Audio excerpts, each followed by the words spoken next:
episode 5. Party's all dead. It's a sad way for them to go. They all went to sleep, and assassins got them. Dang. No, where did we leave off? I'm a little cloudy because I've been working my ass off the last week. Last We're session. waiting to get our rewards. Yeah, we had our fun time last session retrieving the amulet and fighting crazy ghosts and skeletons and undead shenanigans. Now we get to spend a nice normal day in town. Yeah, hopefully. Well, technically, oh no, that wasn't this, but yeah, I think we have at least, a couple days in towns because Silvio is supposed to be indoctrined or whatever into the Lars Temple in the next few days or something, and I believe we're invited to go watch that, and we're supposed to get more money for completing our quest within the next few days from Lars. And I can't quite remember if he said the mistress people were going to pay the Lars and the Lars was compensating us, but we do know that the mistress people want our memories from what we did, so we'll all have to be at the mistress temple at some point to let them take the memories of our quest basically and everything in order to make sure we get fully compensated for that. But yeah, Was it just us, or was it all of us that need to go for that, or was it just Tom? Mm-hmm. Yeah, Yeah, no, all of us for all the different. They want all the point of views and everything. Yep. Yeah, Did all I the agree to that? The fuck? That was part of the campaign, or that was part of the mission. Because what they want to do is but remember I wasn't there, so I never agreed to that. I mean, are you a part of the party? Well, yeah, but It's up to you to lawyer this shit, but you're gonna have a hard time. because no, my character wasn't actually there when you guys were talking about all that. Yeah, So I have no idea about that. But yeah, I'm just saying. I mean, they don't take the memory from you. They just Absorb it, copy it. Yeah. It's like they a just VCR. basically copy it. Yeah, they just want a copy of the memory. Oh yeah, and Silvio did his fancy arrow thing, and I put some stylings on the arrow to make it extra fancy. Yep. Yeah, so we all have a bunch of money, and we sold off all the loot and stuff, and we're just chilling in town for a few days doing our own shit. And I think we are all meeting back up at the Lars Temple in a day or two, or... Yeah, you have a couple of days that you need to kill before you can go back to the temple and collect your money from the Temple of Lars. Yeah. I mean, Luna's going back to the temple next day after she gets cleaned up, but... I have to go AFK for a little bit. Okay. Well, that was a pretty good recap there. You should hear music. It's not playing for me. It might just be me on refresh. Because it shows that it's there, it just doesn't actually, it's not actually playing. The intro music's almost done. Sad. Oh, it's because it wigged out and put me back in. A different game.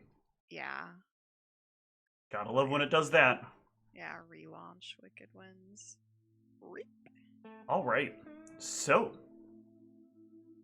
the 5 of you are just hanging around town. I know some of you had stuff that you wanted to do, and I know I was supposed to plan out how that stuff was going to go down, but you know what? Work is not allowed for that, so I'm going to wing the shit out of this, and we're going to, I'm going to use my memory. I'm going to hope it all pieces together really well. 57% of the time that goes really well. So let's just see how this works out. Yeah, let's take an adventure. Loading screen. Why do you have to ruin the magic? You just lie. We wouldn't know any better. Nonsense. Like, yeah, it's already. Nonsense. Lying is for losers. I mean, you don't have to lie. You just don't have to be using Saturday spells. morning special bullshit. Maybe We're evil me. characters. Maybe me fabricating this on the fly is the lie. True. The double bluff. Lower expectations so you exceed them. Exactly. I see. You're all like, oh man, this session's gonna suck. And then I deliver an average session to you, and you're like, oh man, that was pretty good. Damn, it's an extra chest. Don't at me like that. The real goal is to do it 4D style, so at the end of this session, you guys are still thinking for next session it won't be so great, and so you'll I won't even have to put prep work in. It's a never-ending I don't cycle. think that's how it works. But... Oh. Alright. Oh. Oh. Oh. Damn. All right. So, I believe some stuff I know that people wanted to go over is I know, Rusty, you wanted to do a little bit more research into the Signet yes. Ring. I remember that. I actually did remember that. And then I remember Higram wanted to share an extra memory. Oh crap. Yes. I certainly did not forget what the memory was. I don't remember if you'd come up with the memory yet or not. I did. Okay. I had one, but then I started thinking about how I need a new character for the other game. So that occupied some of my new character for the for a other... different game. It's a whole other game. No, we all agreed we're killing Garthia Alluvial. for a second, and I was like, what happened to Alluvial? Oh, no, that's what I'm talking about. Yeah, like, I was like, man, this is bad. Depending on how it goes next session, I was like, I never got to play a vivisectionist.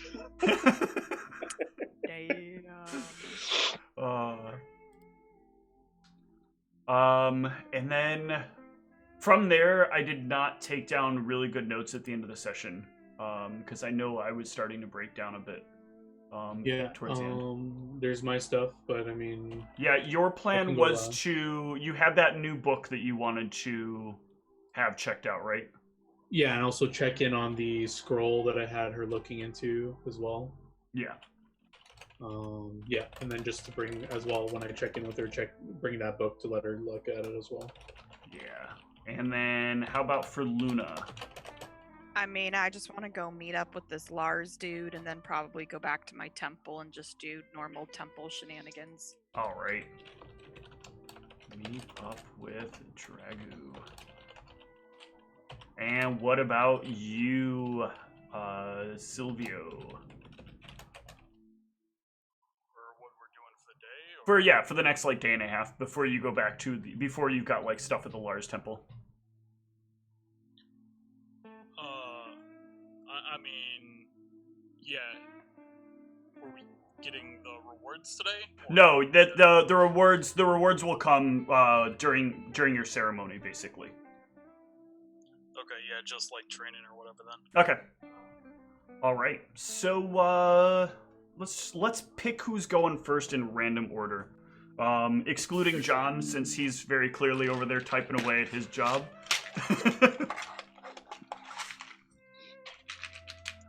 So somebody roll me a D3.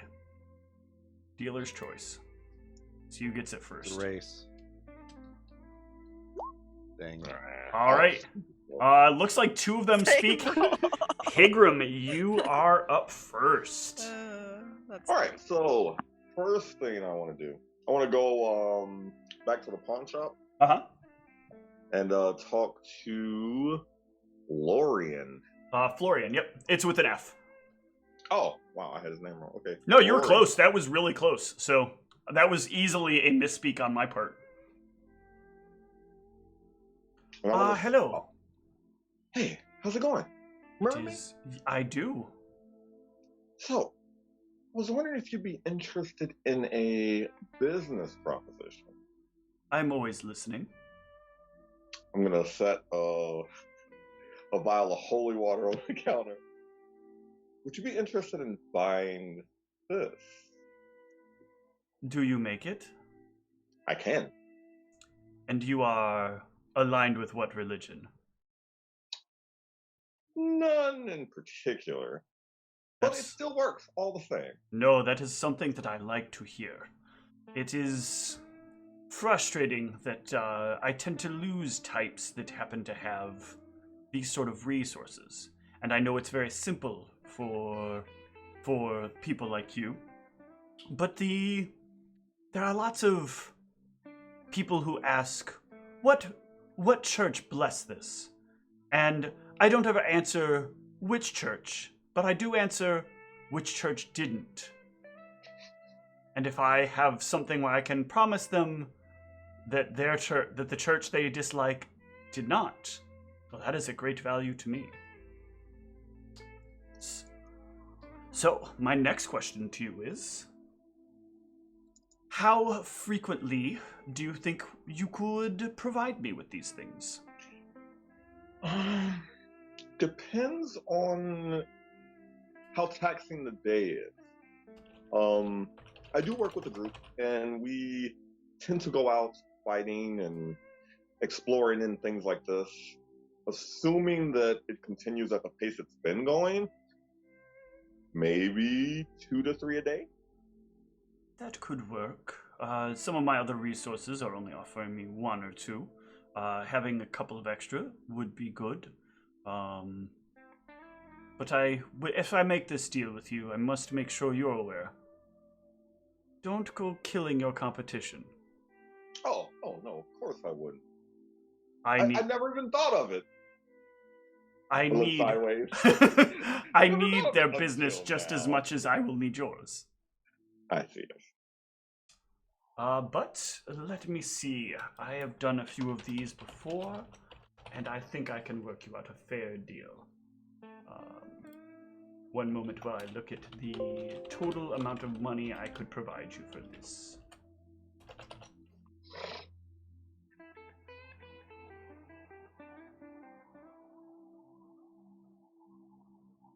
I do believe I could probably manage to pass on to you, let's say,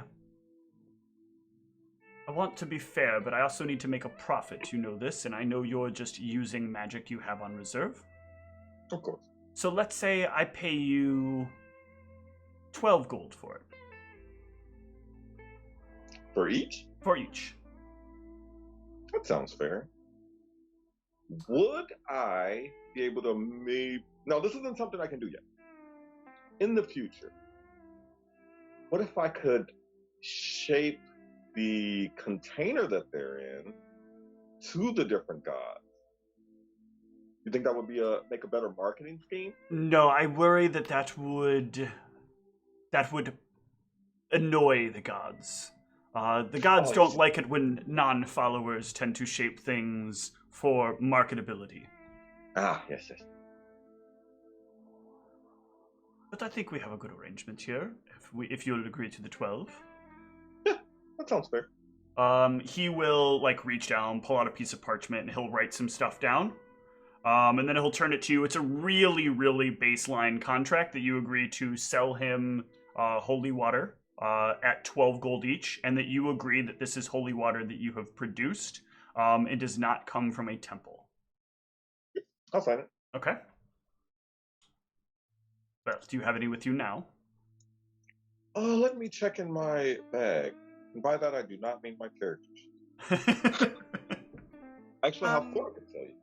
But real fast, I feel like after we left the temple, I would have handed you back the holy water vials you gave me that I didn't use because I wouldn't want to carry extra ones around. That's fair. So you can say that you have 2 extra more because I only took them in case they were needed in that combat. I don't want them, and I wouldn't want to carry them back. Oh, there were 2 other ones I hadn't noticed in my sack. So I have 6 altogether. Ooh, this is quite a bit. I should be able to go through these well. He will pull out the requisite, my brain is not doing math, 72 gold. And he will lay it down on the counter for you. Cool. All right. I believe this will work out as a very good arrangement. Is there any other items that you're looking for in particular? Like things that people seem to continue to come back to? This is the rough part. It depends on what people are doing at the time. Most valuable things tend to be some of the most peculiar little knickknacks or whatnots. I get a lot of requests from a lot of people just like yourself that think they need to bring just the right thing down into the depths with them. And they assume it's always going to be some weird random thing. So I tend to find some of the most peculiar single-use things are of most value to me. All right. I'll keep an eye out. Excellent. I look forward to doing business with you, Florian. Same. I'll shake his hand. You shake back? When I get outside, I'm like, Yes. I've never seen this much gold. From his point of view, he's literally rolling in riches right now. Yeah, this guy made a good deal as well. So usually it costs him 15 to get it from temples. So works out well in both directions. Although we'll get into some of why this gets complicated later. Yeah. I figured the churches would effing hate this. Yes. Like, how dare you? Yep. How dare you cut into our profits of all things? I don't know anybody though, so. So yeah, let's get a D2 roll for who's next. Whose little bit is next?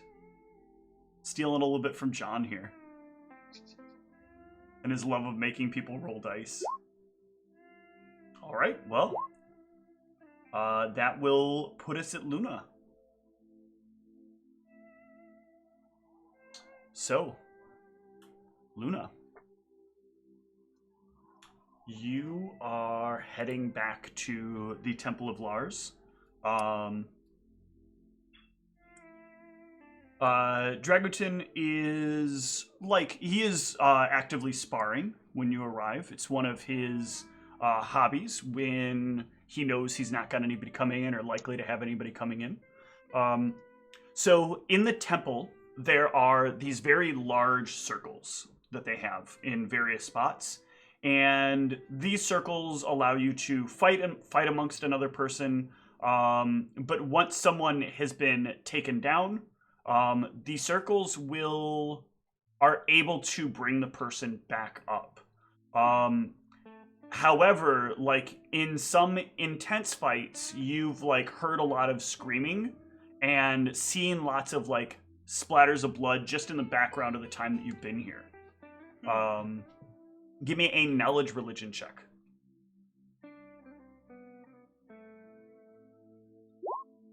Ugh.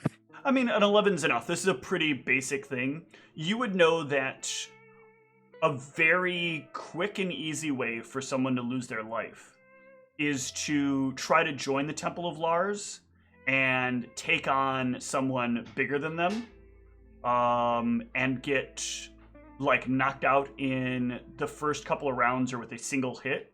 And that usually results in the crowd chanting for that person to be Fool's executed. punishment. Yep. Yeah, I mean, I think Luna would be like fairly intrigued. And do they have any place like you can just like sit and watch the fight? Oh yeah, you can walk right up to the edge of circles and you can watch them. If you like start moving forward, they'll like kind of people will make room for you to get in close and see what's going on. Yeah, I'll just come up and watch this fight. Yeah. So Dragutin is seemingly a very, very skilled fighter. He has like for this, he's kind of like taken off his robes. He's taken off his shirt.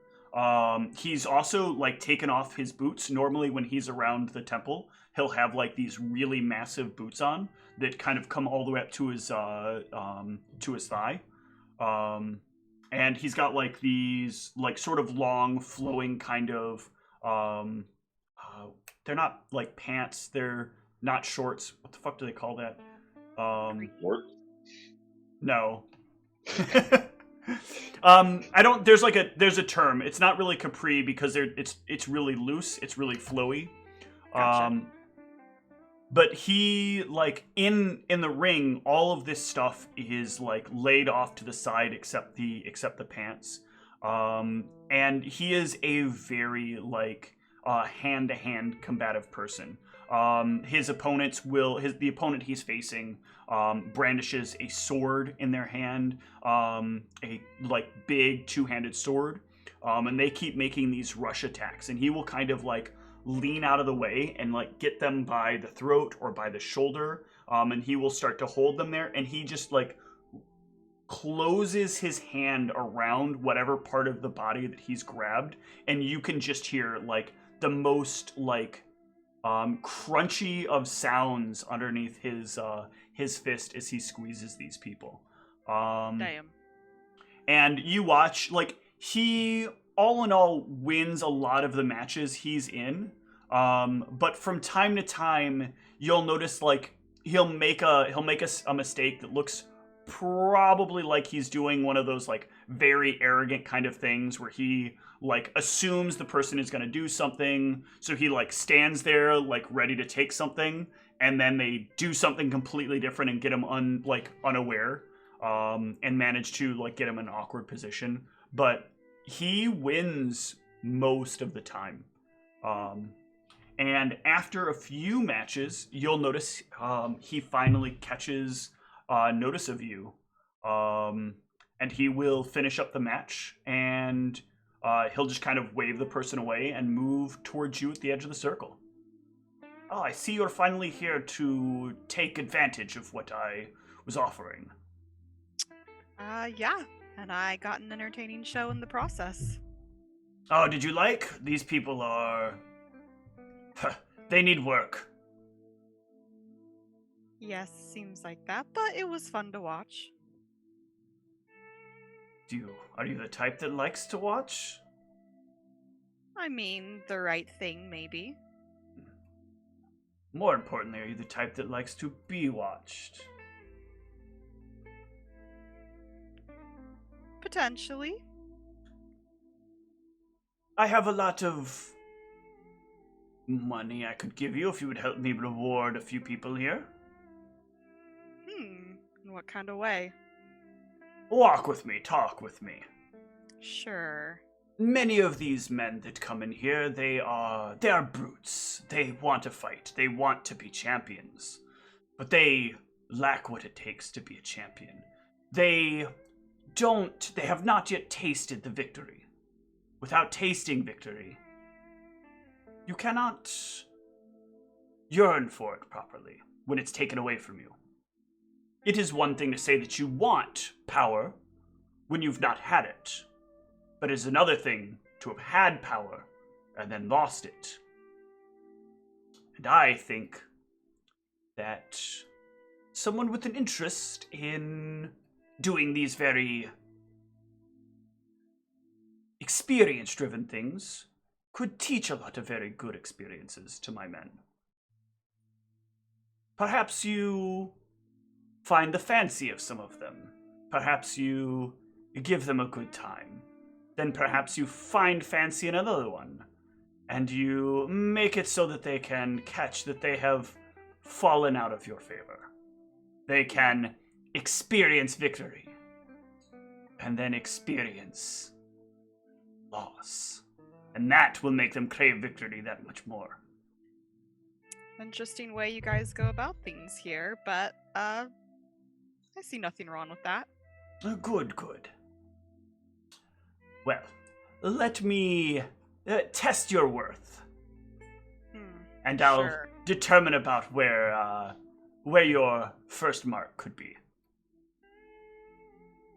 Yeah, I'll just nod and go on with him. Okay. He will take you away. There's like a few back areas within where the temple is. And the temple has this kind of, he's got this kind of area within it that is private only to him. He will treat the experience almost like in and of itself is a combat. He is very focused on being a successful combatant. And he is very aggressive and forceful. So give me a fortitude save throughout this. Roll for sexual prowess. Oh god. Ding. I'm nervous. I have bad fort saves. Oh, not bad. Okay. And give me a gauge as well. I do not have any ranks in it. Okay. But... Okay. So yeah, you endure things very, very well, considering how much he puts you through.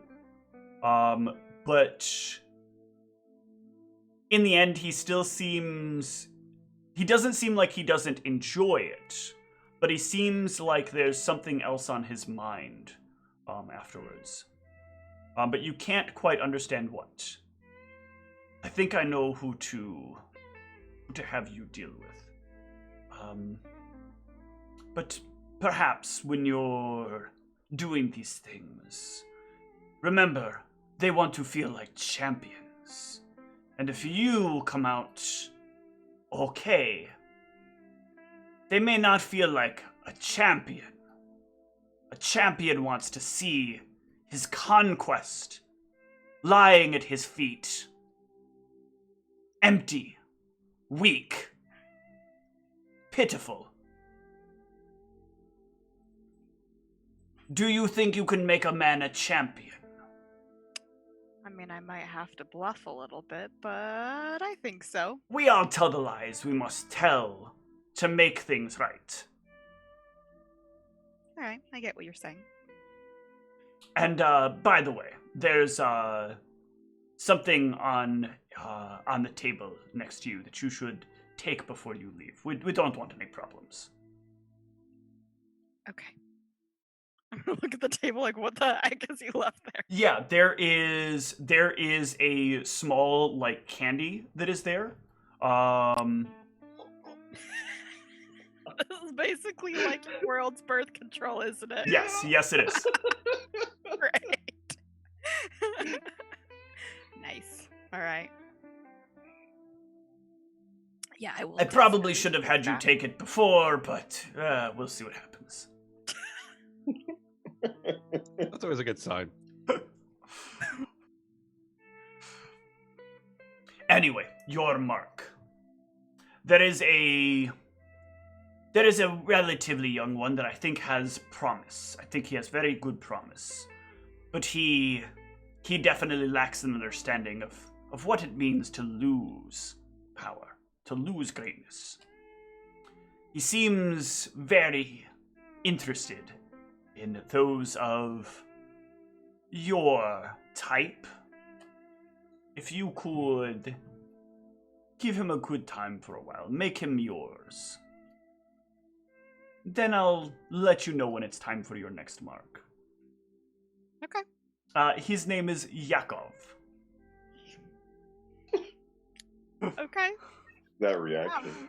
Couldn't have a better name. All right. Well, I didn't get to choose that name because it happened literally as I was getting ready to pick the name. Oh, God! In Soviet Russia. Damn it, Jess. Oh, my lord.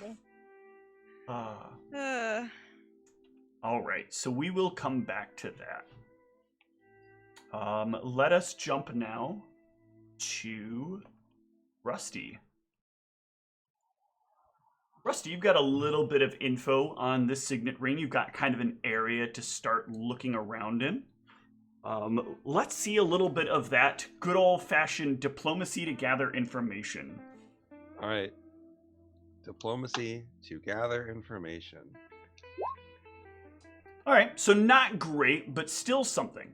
So you are roaming around the Myers. You know sort of the relative people to talk to. Do you have the names of the people that you're looking for, ultimately, written down? Did I get names? I thought have had given Boulderfall and Shale written down. That's what I'm talking about, yeah. Good, because I apparently forgot to write them down. So I'm going to add that real quick. It's a loading screen.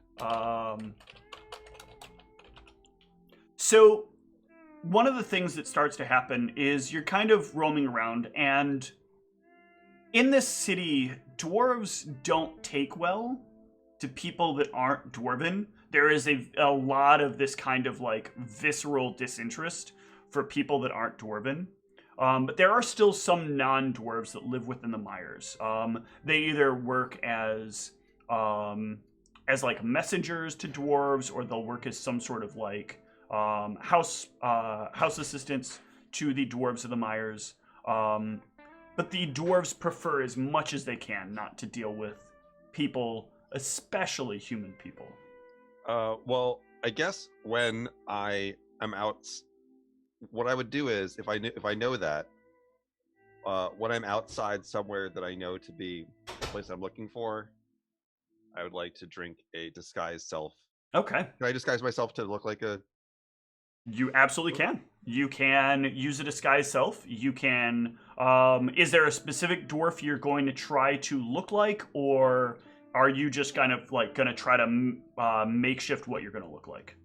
I don't want to look like a specific dwarf. Okay. I try to just take elements of dwarves from pictures, like a mix and match of elements. Okay. But not like in a way that's like a patchwork that looks like a creepy Frankenstein's monster. So what I want you to do here is I still want you to give me a disguise check, because that is still a part of how disguise self works. Okay, but you do have a +10 bonus to this as you do it. God, I don't even have ranks in this either. That's fine. That's still a 21. So yeah, you can adjust yourself to be a rather tall-looking dwarf, because the annoying part of disguise self is you can only go 1 foot shorter. I'm the tallest dwarf. But you are the tallest of dwarves. What's your height right now? At a foot shorter, 5'4". Listen, you try what you can.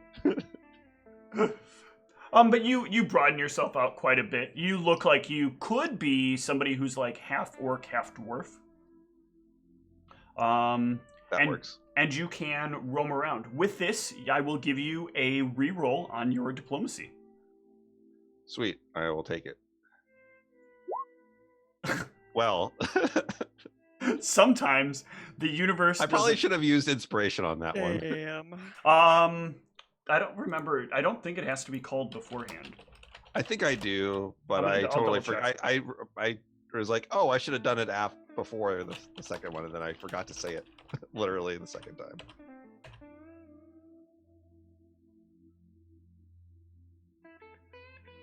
Choices made after the check is rolled and before the results are revealed. Oh, that's even better than yes. Yep. So then, yeah, I would like to. All right. So beautiful. So yeah, you're roaming about. Like at first, you're kind of having some difficulty trying to sell this whole. I'm just tall for a dwarf. But eventually, you'll get a couple of people who warm up a little bit to you. How'd you get so tall? You got what, like... You got orc parents? Yeah, I got orc parents. What's it to you? Which one, your mama or your papa? That's none of you business. Oh, all right. You don't have to push on me too hard. So you're looking for what? Some boulder falls? Yeah, I got this old signet ring. I was looking for information about it. You know those people are assholes, right? I don't know anything about them. Why don't you tell me something about them? So these boulder falls, right? They act like they own the place and they don't want anybody knowing where they're at. It's very, very ridiculous. You see their servants here and there. I've been dealing with these people for a while now. They come in to my shop here. You're standing in an establishment that is basically a seafood market that this dwarf runs.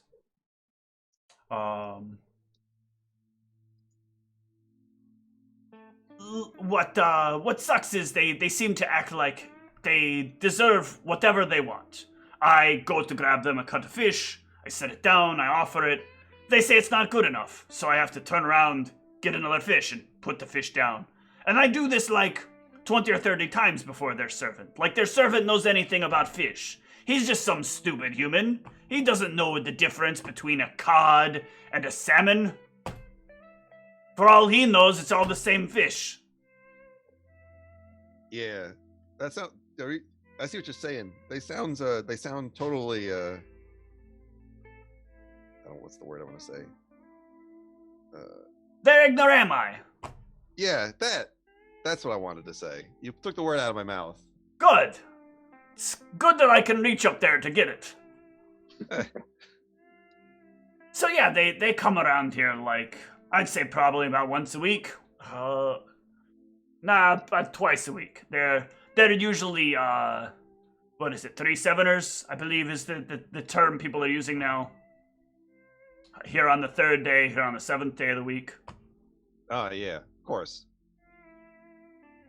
But, yeah, maybe they can help you out a little better. If you're around on one of those days, you can take yourself a look. Well, I will, I'll amend myself to do that. Now, I think you said you were going to buy some fish for me for this, right? Did I say that?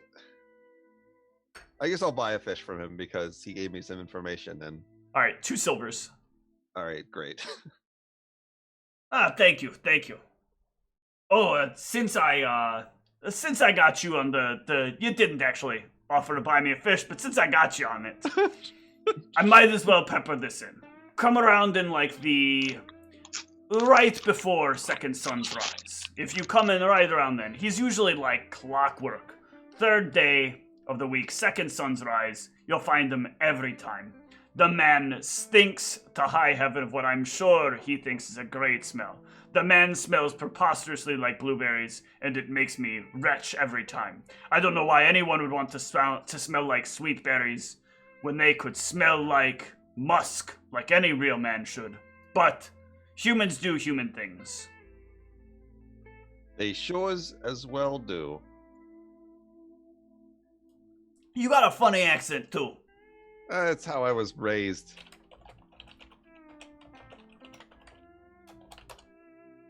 But yeah, you would know this to be the 5th day of the week, so you've got some time.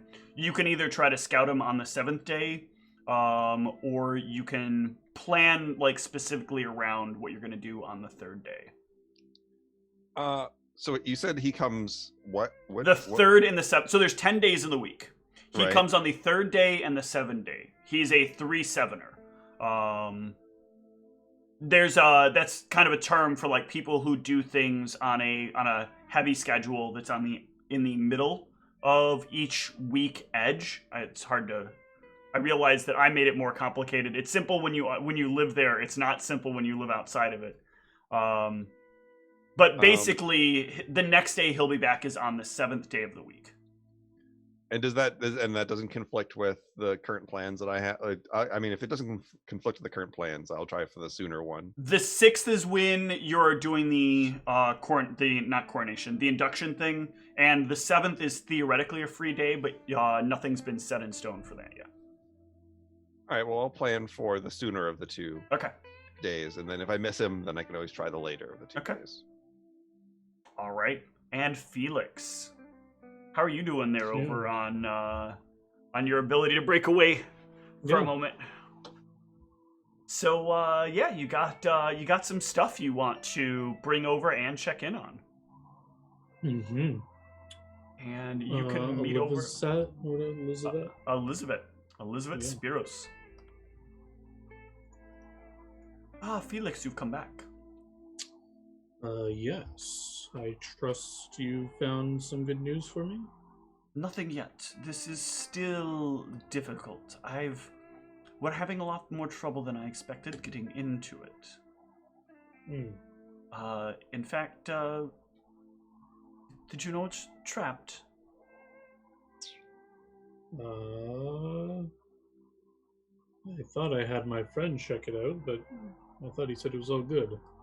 But well, he's not that great of an expert in that field, maybe. I should also specify, the outer level is not trapped. The inner, there are multiple cores in this thing, and one of the inner cores is where this ended up happening. So maybe you didn't get that far. We're having trouble with the initial lock, so I imagine you might have some problems beneath. Mm-hmm. You require more coin to keep this under wraps and continue your investigations, or are you well supplied? No, I think I should be able to get to the bottom of this soon. Good. Are you just here to check in, or do you have anything new? Yes, I have something new, but I don't want this to delay this case. Oh, I can juggle a few things right now. I've got some bandwidth at the moment. Okay. I'll pull out the Book of Lars. She will reach out and take it.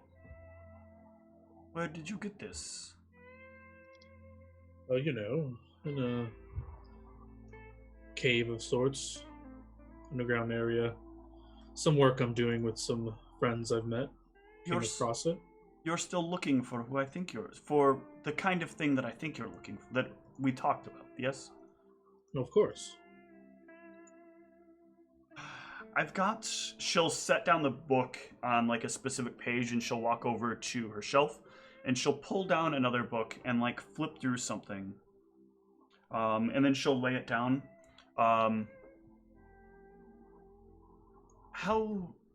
How intimately familiar are you with the Church of the Mistress? I took a gander in there earlier this week, but other than that, not really.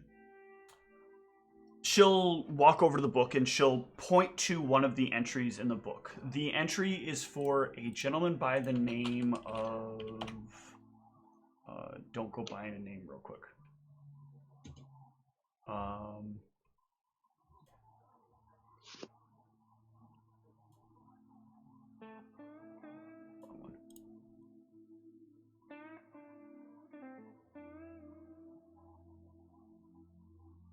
By the name of Nicolau Villar.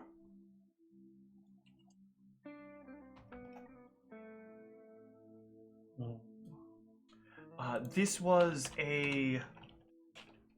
Oops. This was a very... I would not say well-known to everyone kind of man, but a well-known amongst the clerics of Lars. One of the members of the first of the official, I believe it was the second king, hold on. Yes, of the second king's raiding parties. I don't know how much you're aware of the early times. How good is your history? I am currently studying that, but I have recently done some reading. Ooh, very good. Yeah, so you'll kind of get ahead of what she's alluding to here, and get a little bit of extra information beyond what she has. So this kind of actually ties into something that that Dragaton said from the Lars Temple. A long time ago, when the city of Meraxis was first kind of being established, they did not allow temples to be built within the city. Temples had to be built outside of the city. And so there would be these like temples to various religions established outside of the city. But the problem was a lot of these temples were like positioned in different parts of the outskirts of the city. Mm-hmm. And so you'd have a city that would have like 2 or 3 temples to Shashat or to Lars or whatever in various different parts, like some to the east, some to the west, some to the north, depending upon like where they thought their followers might be most likely to live. And these temples were built in such a way that the buildings that were there before no longer stand. Many of them were still places that had basements and sometimes even deeper basements, especially when it came to the clerics of Lars.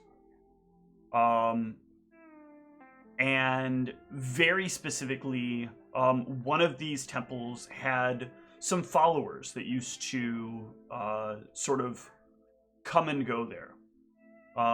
Eventually, though, they would be kind of brought together by the king at the time, the second king, and he would direct them on specific quests to cleanse some of the opposition temples, the temples that he felt like were going to create problems. Gradually, many people believe the second king was leaning towards Lars for being the primary god of Meraxis, being the power the glory in establishing kind of this militaristic doctrine over the country. So he wanted to eliminate a lot of the opposition. Lots of like targeting of clerics of Anher, lots of targeting of temples of Anher, temples to Shashat, temples to Mayet and Ganthet at the time would even not be unheard of. And so with the information she has, she kind of points out that you see here, there are these people that gathered together, and one of them actually happens to be a wizard of some note. The problem is his name has been lost. But if you can find his tomb, you can find likely who he traveled with. He was these clerics of Lars, they do enjoy their pride, and they do enjoy boasting about their works and their tombs and keeping all of their stuff to themselves. You'll easily find there who he was traveling with in one way or another, a book or something. The problem is identifying. This is something many have looked for. But I believe you said recently you're doing some work for the Temple of Lars? Yes. Is there any other known things in this tomb that would interest other people rather than just... I'm sure he may have relics of power, perhaps? Or... His relics were somewhat less showy, splashy. He was sort of the cog in the machine that made things work, but people knew him because he was devout to Lars. He was very, very devoted to making sure that everyone knew that his group was working for Lars. The others, they dabbled in following Lars.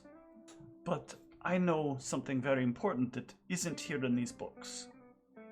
I know that there is a memory that is within a very special wing of the Mistress's temple. There was some secret work going on some time ago. One of the members of the crew was their lockpicker and professional trap disabler of Elven variety. And when the mistress came, he saw a great opportunity for profit, sharing many of the times he defeated the temples. I'm wondering if perhaps he could be the in you might need. Maybe they took more memories than they say they did. If you can get in their good graces, they might be willing to share with you this, and that would get you a step closer to this wizard that you're looking for. Alright, just to recap, Nicolau Villar, this is the tomb of the man you speak of? Yes it is. Let me here, this is the spelling, and just in case you're Yes, I'm taking notes here. Yes. And you're asserting that he and his men and women traveled with a powerful wizard, and you're not sure the name, and perhaps I can uncover the name in his tomb, and that will lead me closer to this wizard and his past travels and what he's accomplished? Yes, the wizard was very, very paranoid about sharing his name. He's literally, she'll like point to this book, and she'll showcase like the cleric's name is there, the rogue's name is there. There is the name of another individual, but they're not listed as to what their skill set is. And then it specifically like lists a wizard. Can I do a knowledge arcana, like why a wizard would want to have his name stricken from record? Yes. Perhaps because of what I'm doing, but... with that knowledge arcana, that's enough to sort of venture a guess at the very least. So you would assume, probably partially, what you're doing, like knowing if you have secrets that you want to keep, if you have like spells or something that maybe you've made for yourself, you definitely don't want anybody knowing who you are and where your stuff is and what use you have. So you might keep your name unknown. But that's kind of about it that you can think of with a 14.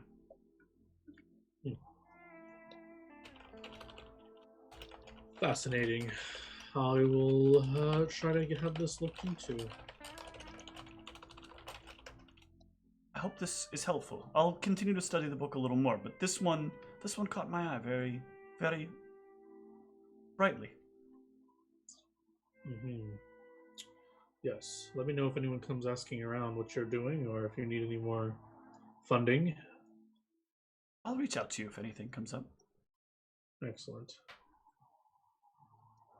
Thank you, Felix. I'm hoping that this works out mutually beneficial for us. Me as well. Pleasure as always, Elizabeth. Same. All right. Let me finish putting in this note real quick.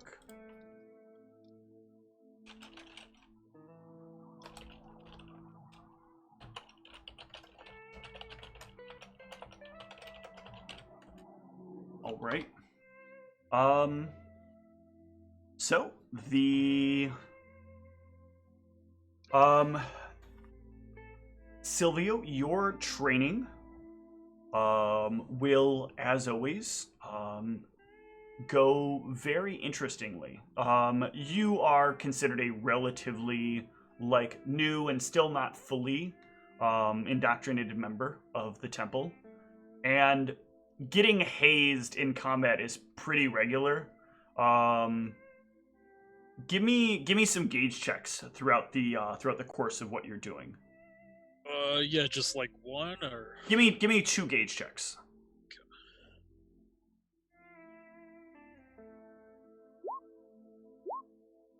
Okay. Opposite ends of the spectrum. I think this tells the story pretty well, though. Like, at first you get in to do your training, and you they're letting you they're doing this thing where they're giving you a couple of options for people to fight, and they're making one person look really bad and one person look really good, and then you pick the really bad person, and then you just get rolled instantly. And this happens probably a couple of times, and then it finally clicks in your head clear as day, oh, I need to not be looking at the base. I need to be looking at the things that matter most. How is the person standing? How is the person breathing?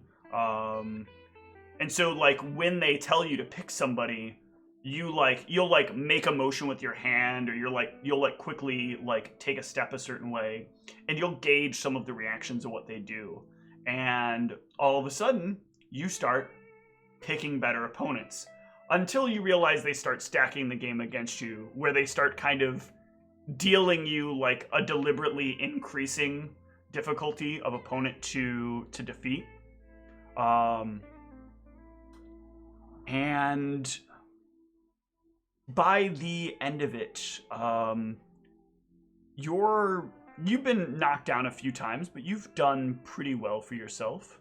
But Dragotin will make his way up to you. Your friends, they're very useful people. Yeah. They all have a different skill set. You did well in picking, especially that girl. Do you care about them? No. Good. I need you to understand that these are the things that are important. The temple and success. We're agreed on these things, right? Yep. Good. Because I don't need you getting killed out there. But, if one of them should fall,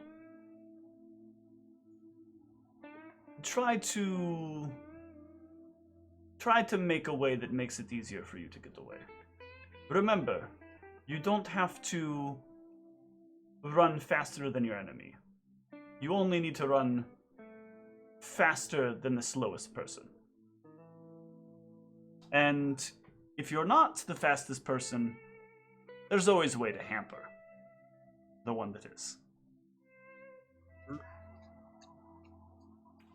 I would prefer it, though, if you could keep the girl round.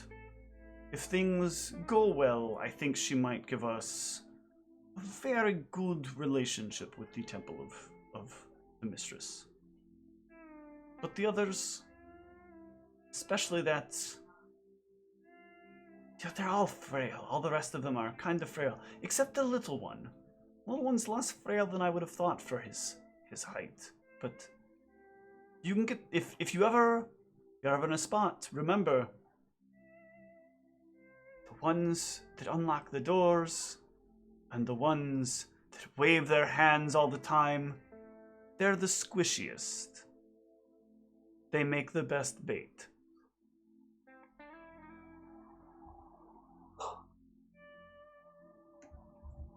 You do a good job. You got them together. They're always replaceable. Don't you worry. There's always another one waiting. Agreed. But tomorrow it is your day. You are being accepted into the temple, and I am excited to have you here as one of us officially. You will finally get access to some of our valuables, and we can really put you into doing good things. That's the plan. Good. You want to fuck some shit up? Always. Good. Your friends? I think they do. Good. Why don't you go home and get some rest? Tomorrow, we enjoy ourselves, and we kick some ass. All right.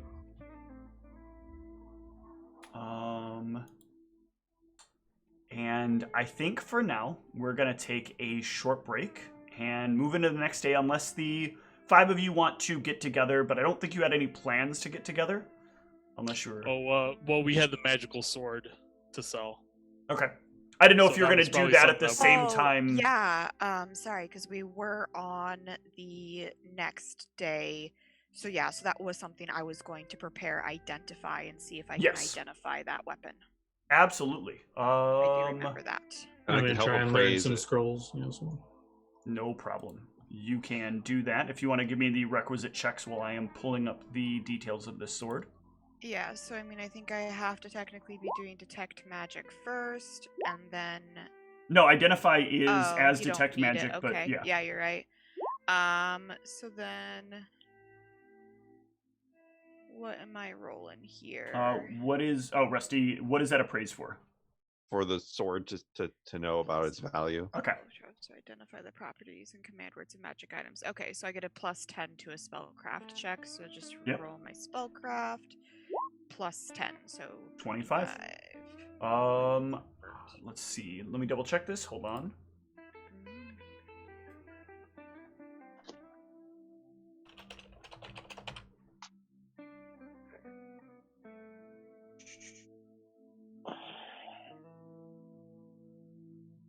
Yeah, so you will sort of see this weapon before you.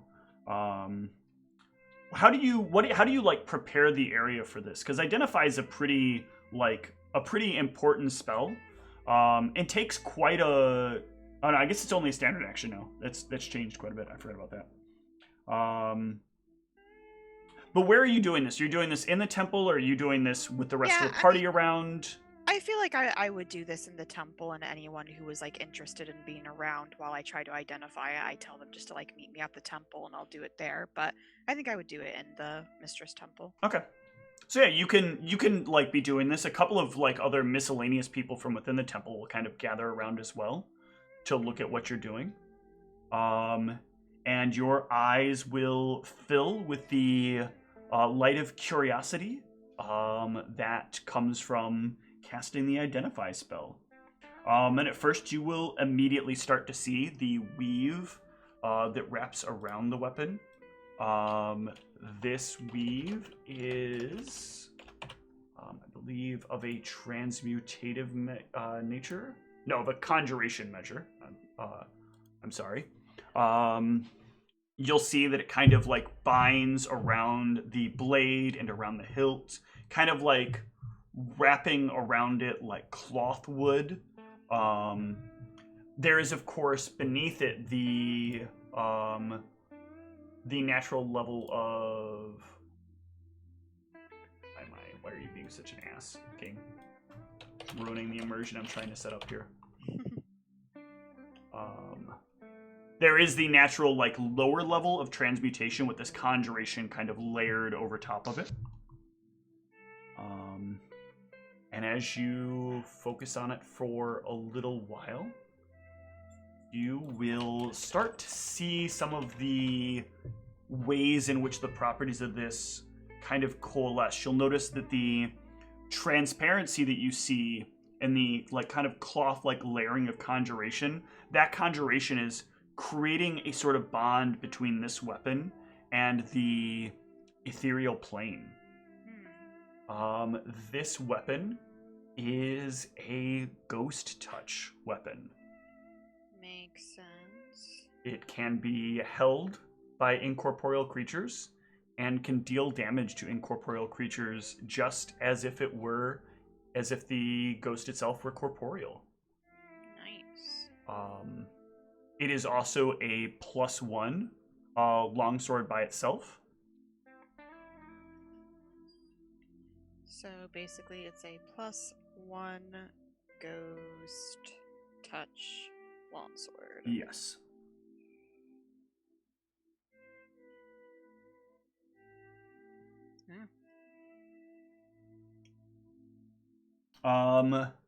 Who is around to watch her do this identify? Was anybody going to specifically come around? Well, I had. I'm there if I'm helping appraise it, so probably. What were you saying, Tom? I would come because it's loot. Yeah, I had the sword, so I would have brought it to her. Okay.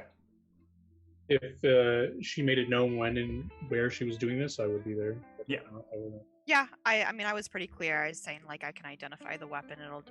We would need to rest, so I would have said, like, tomorrow, meet me at the temple at whatever so time. I'll be there. So as you're expressing what it is to the party, you'll kind of glance up to talk about it with the identify spell still going. And you will notice that the sword starts to kind of move a little bit towards Higram. Mm-hmm. Is it trying to get me? Or is it trying to get me to use it? What's Trying to get your friend. What's a check to figure out what the hell, why this sword... Everybody can give me a perception check here. Thanks.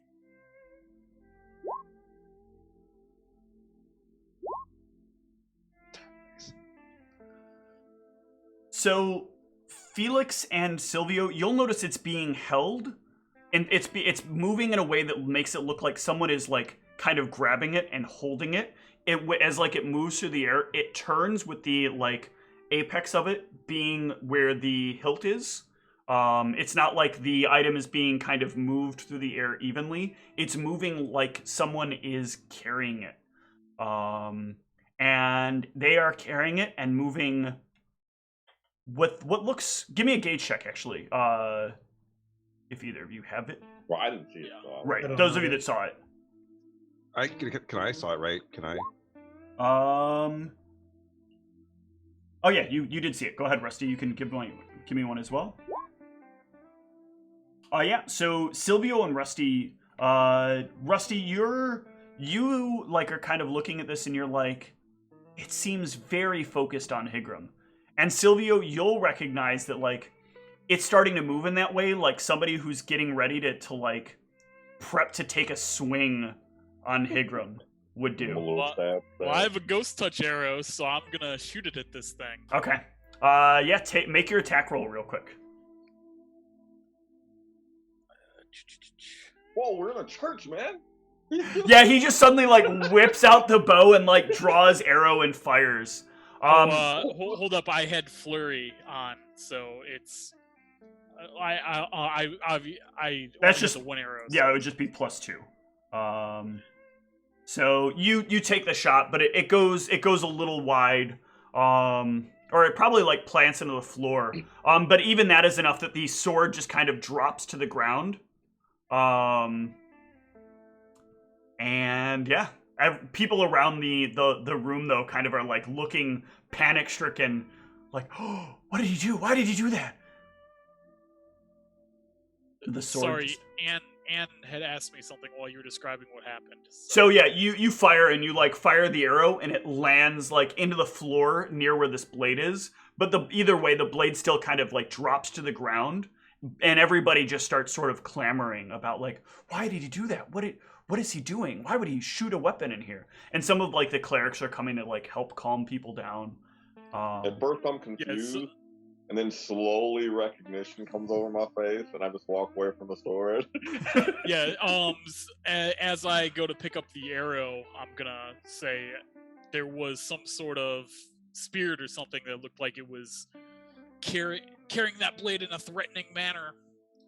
Yeah, at first I was gonna say we should keep it in case we need it later, but ghost weapons, probably not a good idea. I don't like no cursed swords. It's not cursed. I think someone just has a friend following him around who's maybe a little violent at times. Yeah. Sir. Well, actually, You no, do realize, though, you could use this weapon to put it in its place if it gets obnoxious. Yeah. Or I could go to sleep and it could use this weapon to slit my throat. I mean, that's why you just make sure the weapon is, like, locked up well or something. You just want a good story. I mean, it's a powerful weapon. It is a powerful weapon. Plus, it's a little entertaining to watch a ghost try to kill you. I mean, I'm not gonna lie. I knew it! I raise my fist in mock anger. I don't want it to kill you. It's just entertaining to watch it try.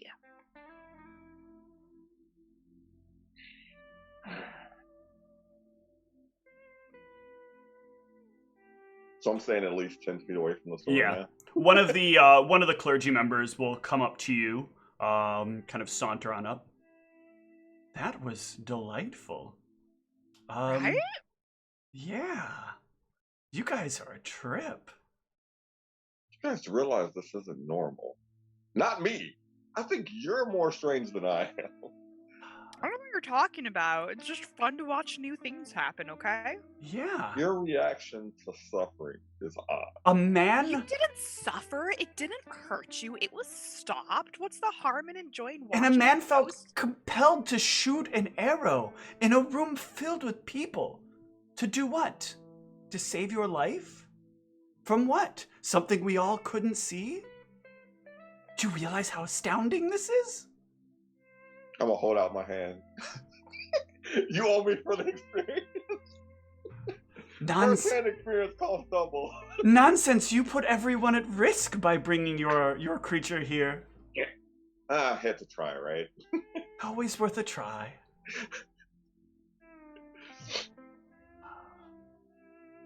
Well, it was fun. Thank you. I thought, by the way, you were going to be coming back soon. You said I had to wait a while.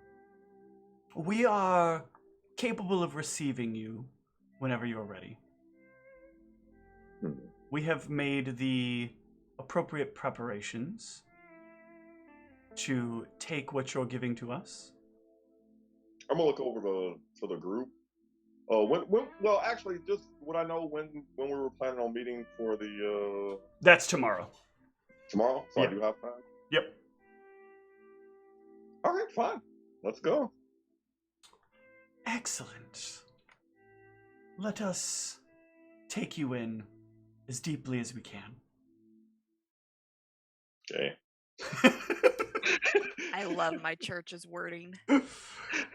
So you will make your way, they'll make your way back to like the private rooms that they do. They will get another one of those orbs prepared. set it down. First, you must tell me about the memory. Let it seep from you. All right, so you want me to just describe the memory, or do you want me to tell it from his point of view? You describe first, and then we'll get the juicier bits if we like what you've got. All right, so I have a memory of when my little brother died. Did you kill him? I did not kill him, but, well, you saw who killed him. Ooh, this is delectable. Go on. Okay, so me and my family, we travel the desert. You know, it can be perilous sometimes. Oh, very. As we're walking, my brother, he's a little younger than me. This is years and years ago. We're walking past a sand pit. Like, there are creatures that live in the sand. Yes, very dangerous. Worms and other creatures live in the sand.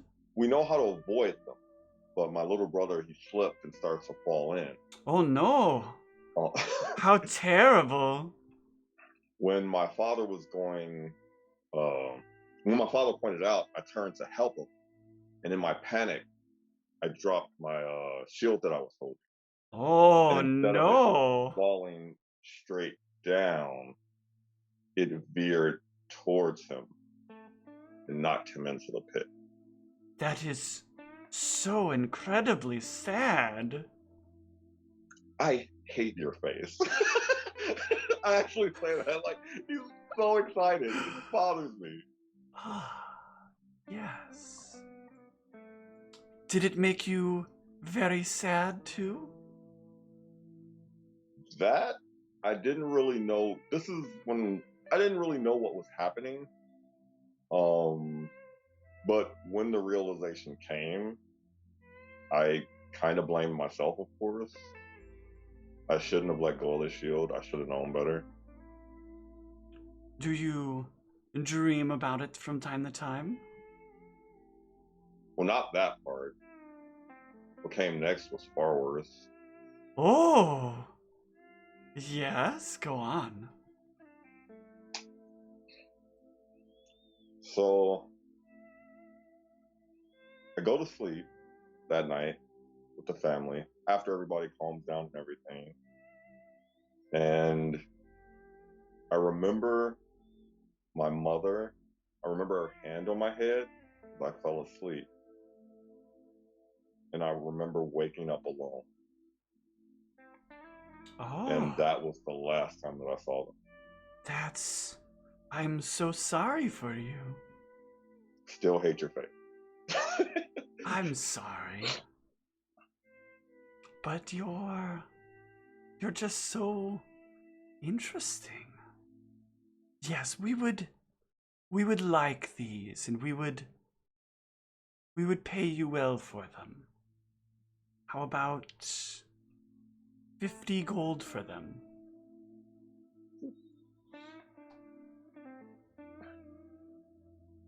Now, when I'm sharing memories, would they be able to hear like the spirit or what he was thinking or what he was feeling?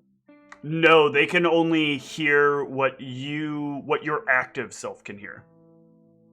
Because that's kind of the only reason I was even willing to share this memory. I was hoping as he like took the memory from me, I could see the reason that the ghost did it. Yeah, no, they can't. No, I'm just saying, from my character's point of view, I would have never shared this memory, but I'm only sharing it to try to get insight as to what was going on. Yeah, but each of these can kind of give you some different perspective as well, though, because these allow you to see it from a third-party, first-party perspective. Objectively, instead of looking back at in sorrow like humans tend to do. I got you. So yeah, they will offer you the coin, and they will share the memory with you. And they will then store the memory into this little orb. This thing, it's still with you, yes? You just saw it. But It just tried to stab me. it's the same one, right? Oh, gee, I certainly hope so. I wonder if you could, maybe if you can find it. There is a lost soul, a follower, a worshipper of the mistress, that wanders the sands. What a brave soul she was, but she needed to experience what the heat could do to her. She needed to experience all that the world has. But there are stories of her never-ending thirst, both physically and emotionally. She has been said to lure men and women to the greatest delights of their lives, and many don't get a chance to come back. She's not alive anymore, not in the way that we think of life, but her spirit won't rest until she's experienced all that she wants to. But she should still have her powers. If you could find her, maybe she could share the spirit side of things. What's this creature's name? She is known by the name of... loading.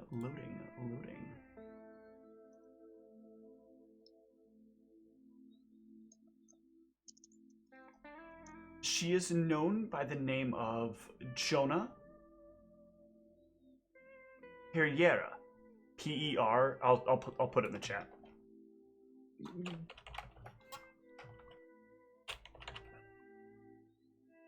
Does she often barter, talk, or trade with people, or is she the type to more murder people? In her intentions, she is not out to kill. It is a byproduct of her desire to share everything that she has and to experience everything that she can with the other person. There's a bit of a uncanny draw to her, you might say. And is she corporeal undead or spirit undead? She walks the boundary between unlife and life, so I suppose we would call that incorporeal, yes? That is what the rumors have said. This is why I think she might be able to see what your spirit has to say. And what do you want for telling me about her? Sure... just the memory. Just if you can get her to share these things, to find out these things and then get her to share them with you, you just bring them back to us. We will, of course, reward you handsomely. Makes sense. All right, I'll see what I can do. Ooh, thank you. You're such a sweet little scrumptious thing. Don't go out there dying, though, please. I'll see what I can do. I leave.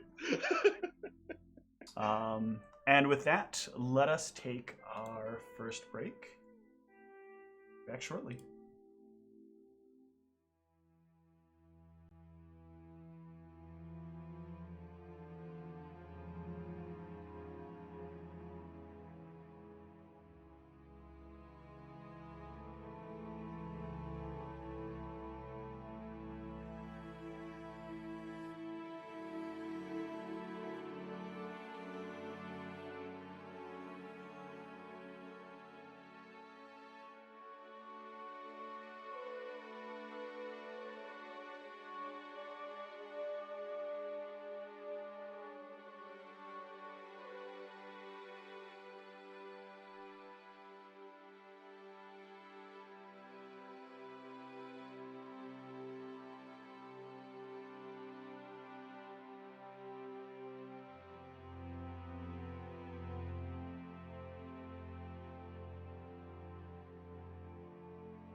And we're back.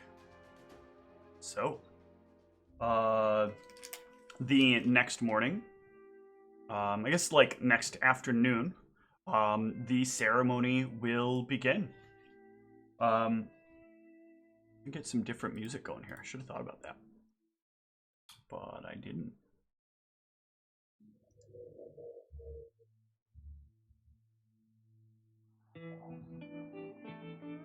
I might as well re-prepare some of these extracts.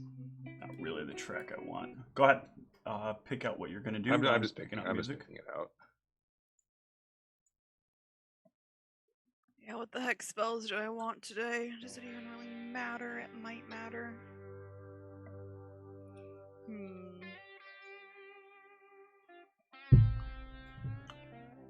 You have managed to achieve something that many of the people here never will.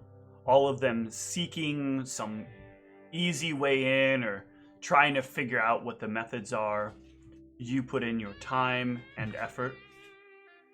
Dragotin stands beside you as you're being fitted with the ceremonial robes that all of the, all like you kind of wear for these kinds of things.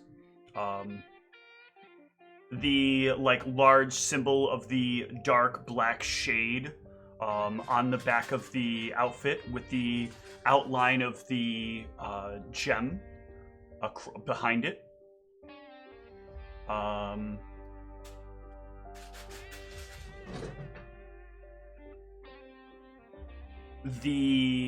Sorry, just make sure that wasn't, I'm destroying something. Now listen. This is an honor. I know you already know this. We are like family now. But I would kill you if I had to. And I know you would do the same. That's what family would do. You don't take chances. You work together. You work hard.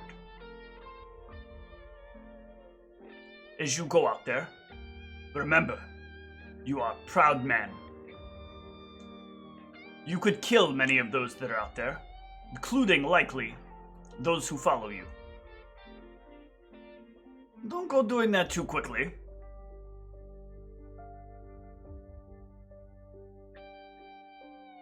But know that these are things that could be coming. These are the things you might need to do. Remember, you're strong enough. You're strong enough here. You're strong enough here. And you're strong enough here. Remember that as you walk out there. Let them all know that while you may be new here, this is only your beginning. You are going to be my greatest success story. Go out there and prove what I've done. Prove what I've accomplished. Prove what I've made you.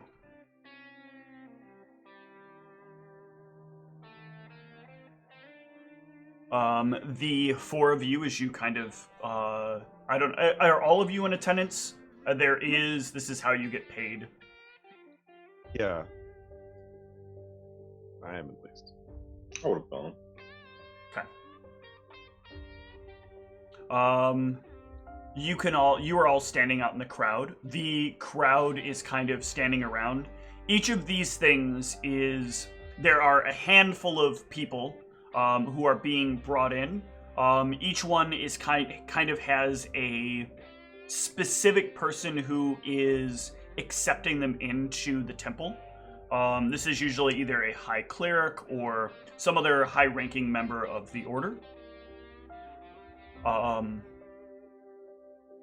But the person who comes up first, who steps up first, in this big, in like the center of this kind of big hemisphere crowd, is a very old but still very large-looking man. He has a massive hammer strapped across his back, a bald head, and a long, flowing white beard.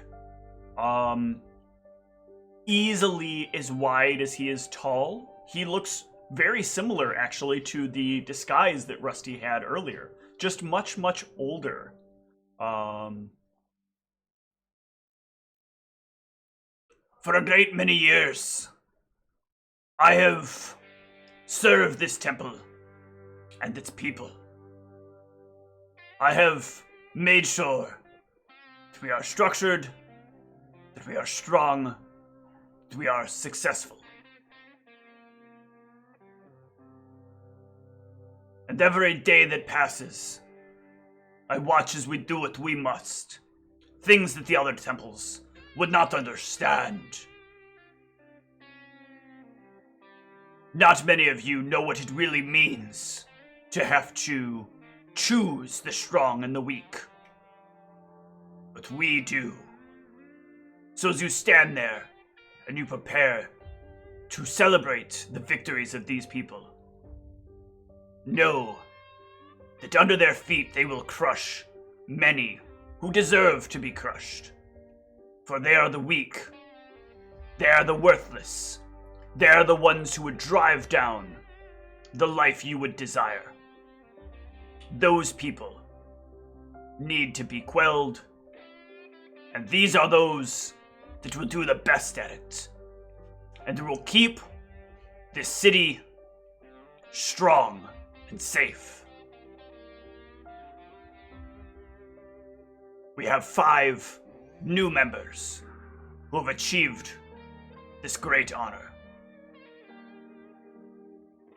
And so I want to hear you cheer. I want to hear you celebrate.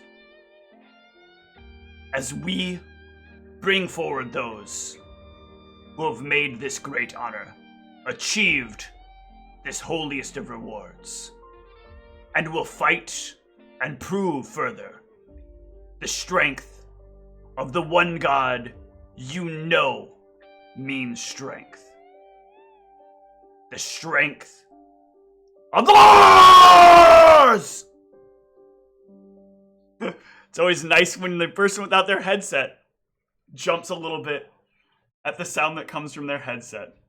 Yeah, Felix wasn't paying attention, like fiddling with something in his hand, and he was hears like, what the hell's going on in here? And as he's like shouting it, the whole rest of the audience that understands what's going on also reply in kind. As some of the doors from the back rooms of the temple open up, and Silvio, among 4 others, are brought out with their mentors behind them. It is customary as you exit to also be shouting Lars with your fist held high, or your weapon held high. Does Silvio come out with fist or weapon held high? Bow. Okay. So Silvio comes out with his bow held high into the air, shouting in harmony with the rest of the men and women amongst the audience. As they come forward, they maintain the pose as the roar of Lars kind of dies down. And their mentors slowly walk around them and do this kind of gauging routine, looking them up and down, looking at their outfits, looking at the weapon that they hold or their fist. And then, without warning, without one of them getting killed, any such expectation, the man in the middle is stabbed in the stomach. Yeah. And his mentor leans in and says very loudly against his ear so everyone can hear, "You're a failure! Damn. You fucked us over for the last time, and your blood is spilled in the name of those that are truly worthy of this honor. Lars, accept the failures of this one in honor of our willingness to keep the strong going. ensure that Ulaz consumes his soul for eternity. And he'll pull the blade from the man's stomach after twisting it a few times, and then bring a hand up to his face and simply shove his body to the ground.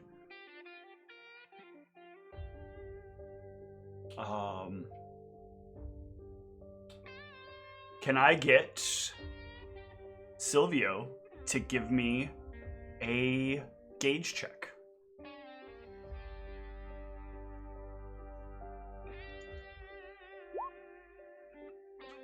Through this, Silvio, you hold composure. You know that this is not the time to worry about whether or not you are one to be stabbed. The next person to the right of you's mentor stops and takes a step forward and says, as he turns towards the audience, "This one has succeeded. This one shall be a true champion." And then you, on the far right, Dragotin will step forward and brandish the amulet for a moment, and raise it high into the sky next to your bow. "This one has brought back with him great power, which I will let him taste for a moment." And he will lower the amulet around your neck, and he will step away, and you will feel your arms start to bulge. You will feel your inner resolve strengthen. You will feel your mind clear in a way that it has never felt before. And you will hear the drums of war ever beating. "This man is a champion and will be our champion."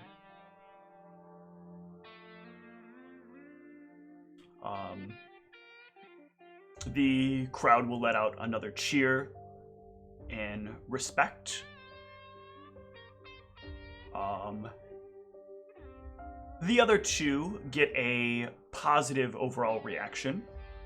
Each of their mentors will not stab them in the stomachs, but instead give a very similar acceptance of each of them as the first one got. And the old man will once again speak up. "Let it be known that there are no places here for those that show weakness, fear, or frailty.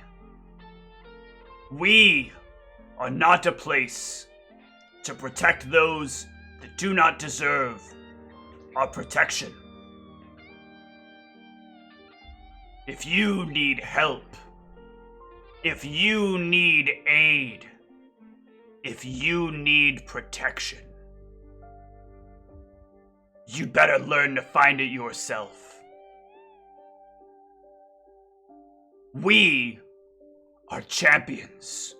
We are victors. We are Lars! Ready for that time. And with that, the ceremony will come to a close. People will sort of start to kind of move a bit forward, welcome the new inductees into the temple. And the four of you can, I guess the five of you can kind of do as you please. There are like bits of food. There are like tables of food at this point that you can go to, and various drinks all over. But can I get a knowledge religion check to anybody here that has ranks in it? Yep.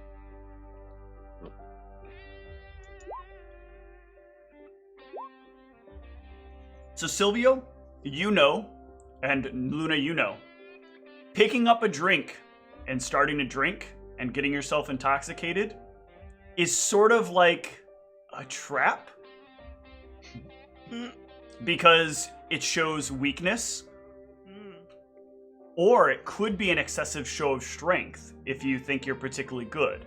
You might go over, you might have a drink and try to lure someone into thinking that they can best you because you're at a low point.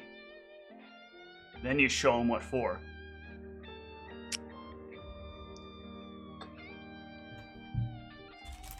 I'm gonna find Dragerton and just like quickly see if he will either point out or introduce me to this Yakov person. He'll like bring his arm up over your shoulder and kind of guide you through the crowd. And as he does so,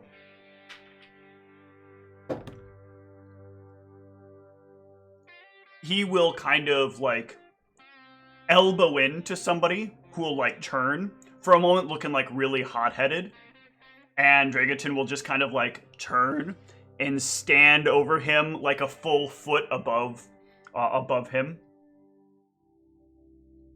And Yakov will still like stay strong and kind of try to stare him down. And Dragerton will pull you forward with his arm. And the man will sort of maintain composure. The hell was that about? I go where I please, I do what I want. You got a problem with that? Just watch where you're going. I was finished here anyway. You have a good time, Luna. A good time. Thank you. I will try to. And he'll walk away from the two of you. Luna, he said. Yes, that's my name. Weird seeing a lady like you here. Oh, you know, I'm trying to help Temple of the Mistress form some closer ties with, you know, the great men here of Lars. I've heard about that. A lot of you seem to be doing a lot of volunteer work around here. I mean, it's one of the many perks. Well, I don't know if you've heard, but got inducted not too long ago. Oh, really? Yeah. I was tasked with a little bit of an issue. Some sailors were doing a lot of thieving. And we don't look too kindly on people that can't follow the rules. So, we had to make sure that a valuable lesson was taught. Sounds like you must have taught him a very valuable lesson. Oh, I did. I taught him the last most important lesson of his life. You want me to share it with you? I hear you, your type likes that. Yes, I'm always down for something of that nature. He'll kind of like lean his head down a little bit. Yeah, I'm assuming it's the like share memory thing where I can like kind of like touch their head and get like a little bit of the feeling of it. Yep. So, yeah, I will do that. You can get a taste for that feeling he has when you get the like feeling of somebody who is watching something for the first time that they've always wanted to do. They've always like deeply desired to do this thing, and they are for the first time getting to savor the the like essence of feeling life lost from their enemy.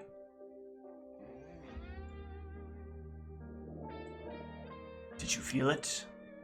I did. That's certainly a rush. Yeah, it is. You wanna get out of here for a while? I got some more things I Sure. can share with you. Sounds like a good time. I don't really have any reason to hang out here any longer anyways. I agree. A lot of losers around here. Yeah, definitely better to head off with a winner. All right. The other four of you, what are you up to? I want to find someone who's either extremely drunk or extremely distracted. And I don't know. I want to take something that they own. Ooh. This is the most dangerous game. All right, so give me a gauge check to start this out. Let's see if you can find yourself a good mark. Yeah. So you're doing that very careful and casual thing, just kind of hanging out by the food, taking a bite here and there, making yourself look busy, and like eyeballing for people that like grab a drink and then come back and maybe grab another drink. And they don't realize what they're doing because like it's just free alcohol. Who's not going to take advantage of free alcohol? And they're at about like drink 4. And there's some guys that are starting to kind of get on this person. Like, they're shoving them around a little bit here and there. The person's kind of like a little bit skittish and put off. And they're like, you notice they're kind of like trying to avoid these people. So based on this, what's your play? So, okay, so sorry. There's someone who's just like being pushed around? Yeah, there's somebody who's drank a lot. And there are these two guys that have been like, as they start noticing they're getting tipsy, they start like shoving them around. And now this person is like trying to avoid these two people. I want to try and like break them up. And I'm like, listen, stop harassing this guy. What you gonna do, little one? You think you gonna stop us? You some kind of hero? I'm just asking politely. We'll take it into consideration then. I don't know, my friend. I have some backup in this area, and I point to I don't know who's the first person. You're just gonna point to a random person or a member of the group? No, I would point to one of my friends. Roll me a d4. I guess a d3 at this point. Oh yeah, Luna live. Uh-huh. Yeah, I would not be around anymore. I'm like, where's my mark and let me get on with this. Where's the dong? You Where's the important shit? You point over to Higram. That little small dude over there. I was hoping it was the maid. That little small one over there. He's maybe small, but he packs a serious punch. So does his little dog. Oh, man that needs a dog to fight. You're funny. I feel like, though, you'll chicken out, though, if we start pushing you, won't you? Can I roll, like, bluff? Pretend I'm stronger than I am? You can give me an intimidate. That would be an intimidate check. That'd be intimidate? To seem intimidating even when you're not. Okay, well then can I bluff that Higram is stronger than he is? Yes, yes you How can. far away are you guys from the foods? Would I have noticed this from wherever? Give me a perception. Oh, yeah, God. you can see like you'll start noticing now like he's that Felix is or that Rusty's starting to get himself in trouble. Like Rusty's come up to this guy and he's like talking to the guy, and this big dude is like looking him over, and then he like kind of points at you, and the big dude like looks at him and he's like, "You're a fucking loser," and he like goes to shove him. Rusty does a 17 beat your CMD. CMD? Yeah. I'm looking for it. Yes. By how much? 2. Okay. So he will shove you back about 5 feet. I mean, I'm not here to fight. Clearly. What are you gonna do, Higram? Anything? Nothing? I'm gonna go over and be like, "What are you even doing over here? Leave these guys to their prey." And I'm gonna try to grab his grab up at him and yank him back over to where we are. Me or you? All right, fine. I'm trying to give you a way out. Yeah, your mama came to save you. Go on, boyo. I'm not even gonna argue with this guy. I'm gonna glance over my shoulder and tell him, "Go back to your prey," as if I'm not your prey. Don't fuck around with me. Yeah, buddy. He'll try to stare you down back, but eventually he'll be like, "I got better things to do." Yeah, I thought you would.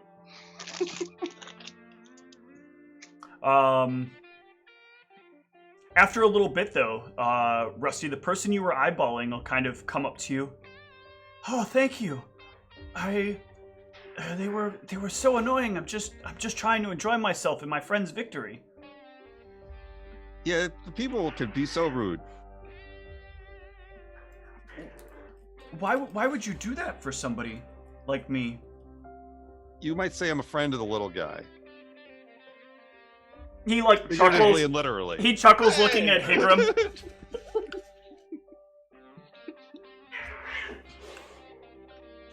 Well, that's the people fighting in the background. I wanted to have some good ambiance, and so there's some sparring back there. Well, I really appreciate it. Thank you.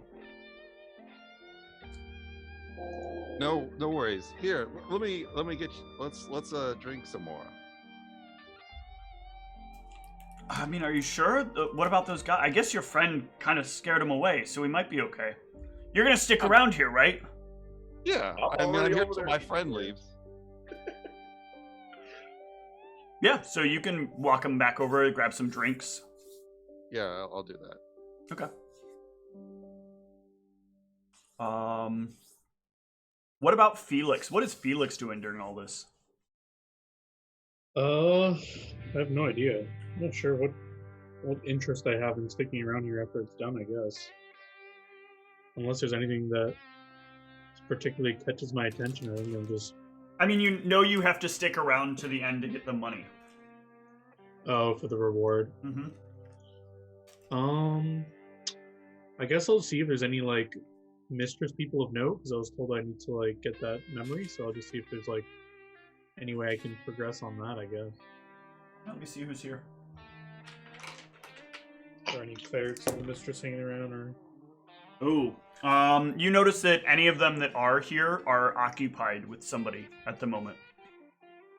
And they're, like, deeply occupied with somebody at the moment. Deeply occupied. Yeah. If that's the case... Like Luna occupied. Right. When you say occupied, you mean like Lars people? They are bigger people, so... Oh. That assumption can be made.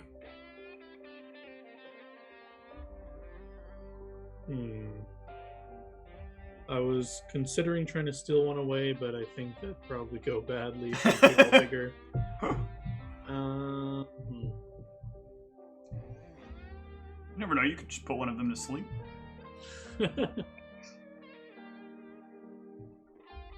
I guess, yeah, like, is there a knowledge check, like, if I, like, fuck with one of these guys, is like instant death, or, like, I don't know, like...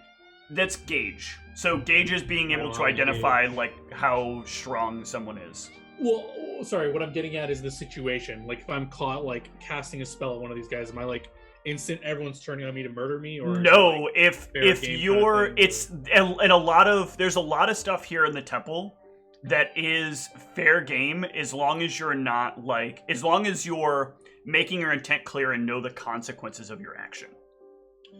Right, so is there a check I can make to, like, know the consequences of, like, randomly sleeping one person and then just... I mean, if you failed to sleep that person and that person kicks your ass, It's whatever that person can accomplish on you.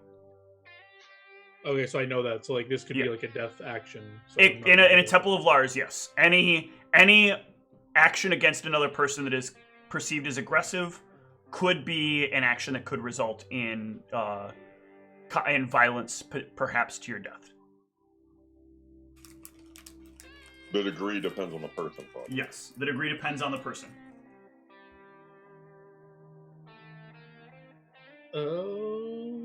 If that is the case, Other people aren't going to jump in, but part of me, like, I feel like Felix would try, but I don't know if he knows this is like his death sentence. If like he, do you have any I'm pretty ranks sure- in knowledge religion? I do not have any ranks. Okay. You can still give me this because the base knowledge is 10. So give me a knowledge religion, and we'll kind of use this to identify. Okay. So Felix is aware that like this could result in his death if he fucked it up. Yeah, but the point is, am I arrogant enough to think I wouldn't fuck it up? Well, that's up to what you think Felix is like as a character. All right, I'm going with highs. Fine. I'm gonna say, I think you would have at least knowledge of like your spell, and are you able to try to like figure out if any of these people are within the parameters of your spell even working? No, it looks like Felix chickens out. Yeah, I'm not feeling ballsy today. I'm just gonna mosey around, see if I can overhear anything interesting, but if not, I'll just wait around for my reward. Give me a perception check.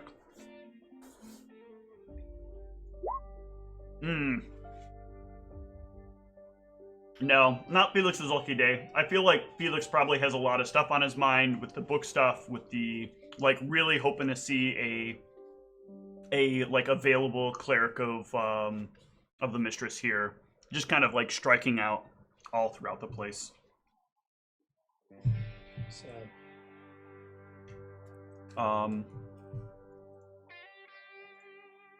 But a few hours will pass.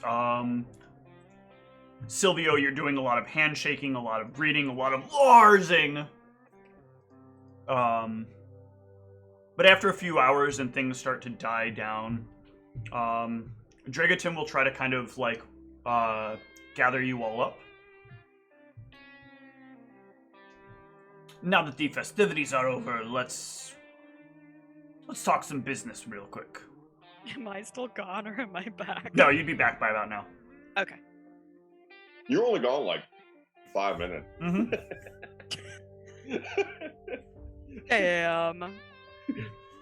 Guess I'm gonna really Not because have of to you. fake it. I'm like fixing my hair. I hope Yakov was passable. I've had better, but I'm it's sure. a work. Oh, I don't have gauge. From that, by the way, can I get you to give me a fort save first? Yeah, and then if I have to bluff, I will. You do not have to bluff. He comes at you with the aggression of somebody who has been pent up for decades. And someone who was like possibly like beaten as a child on the regular by his mother. Like there is some like very complicated torment in this person.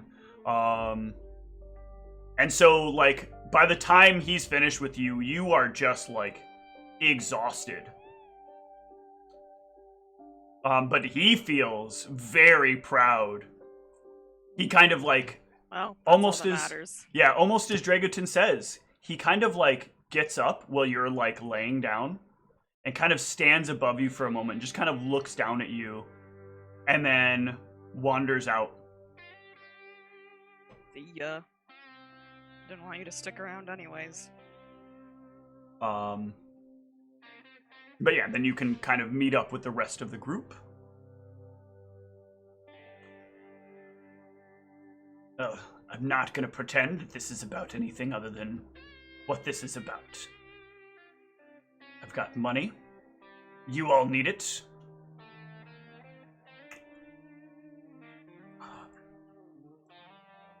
I want to make something clear, though, before I hand this over to you.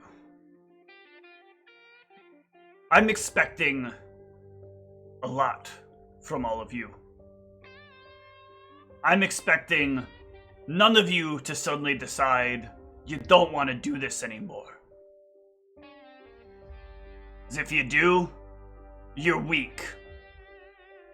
You know how we look at weakness, right? Did you understand that properly from the ceremony? Yeah, I could take a hint. And what do you think we do to groups that are too weak to help us?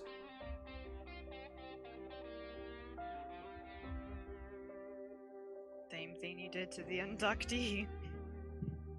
Good. Now your buddy over here, and he puts his arm around Silvio, he understands. And he understands what we do and why we do it. You want power, you want glory, you want wealth, we'll get you there. And he'll reach down and he'll pull out 5 sacks of coins, small sacks, and he'll hand one off to each of you. Inside there are 50 platinum. Oh my.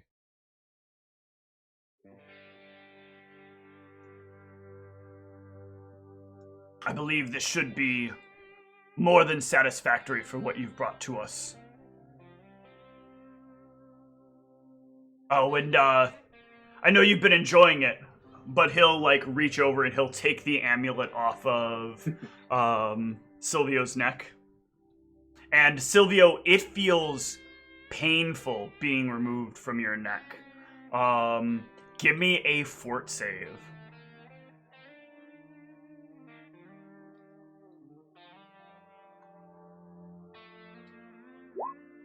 Okay. You can manage to kind of hold yourself together, though, as he pulls it off your neck. But you get the feeling like somebody who has been drinking most of their life but hasn't had a drink in a couple of weeks.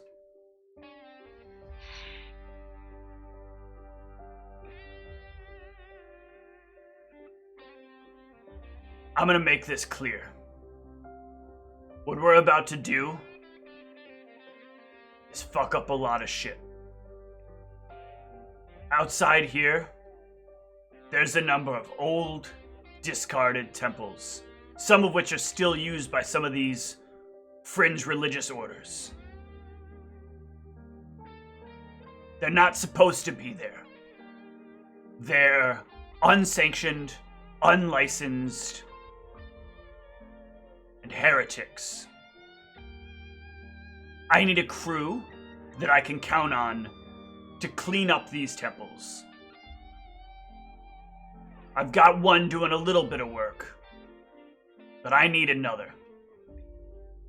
It's not being done fast enough. Now let me ask the 5 of you a question. Who do you hate most in the Pantheon?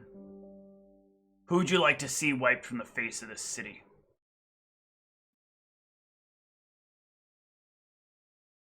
I don't actually know who would be the opposition of the mistress.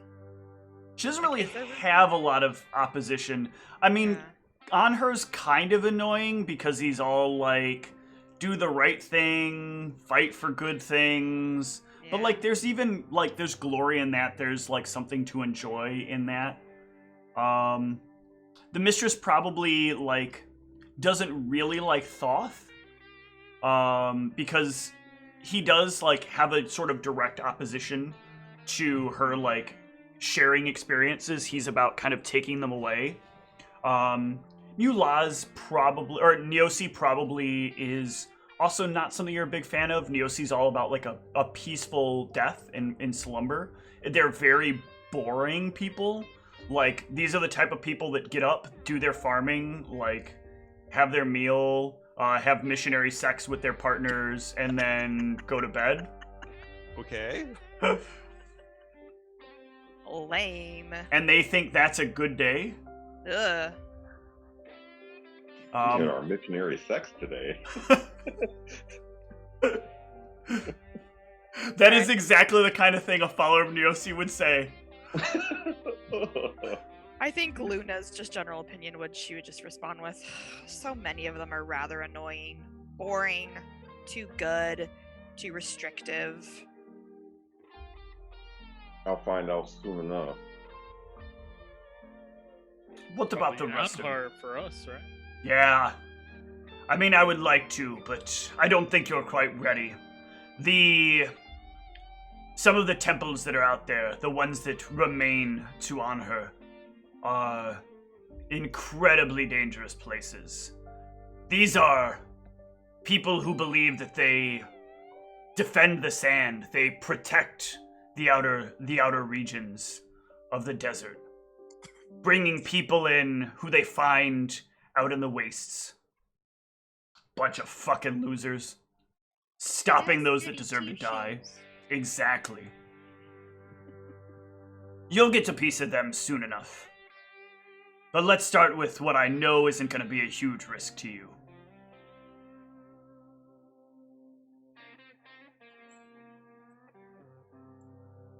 I'd say stragglers is a shot, but there's still a few of them that are a bit tough. I know it'll be good. How do y'all feel about drunks and drug addicts?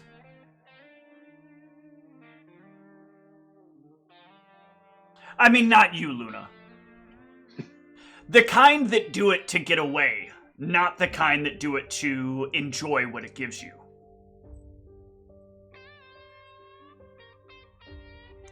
How much do you all know about Athir?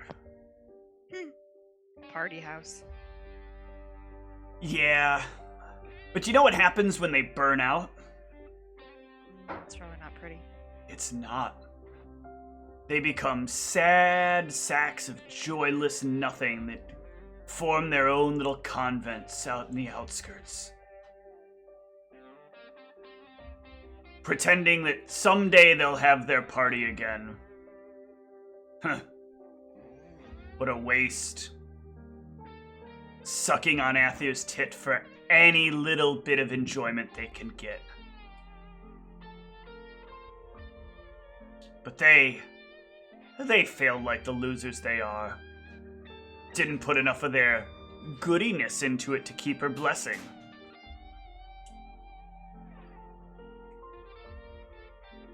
This sounds to your liking. I got just the spot you could hit up.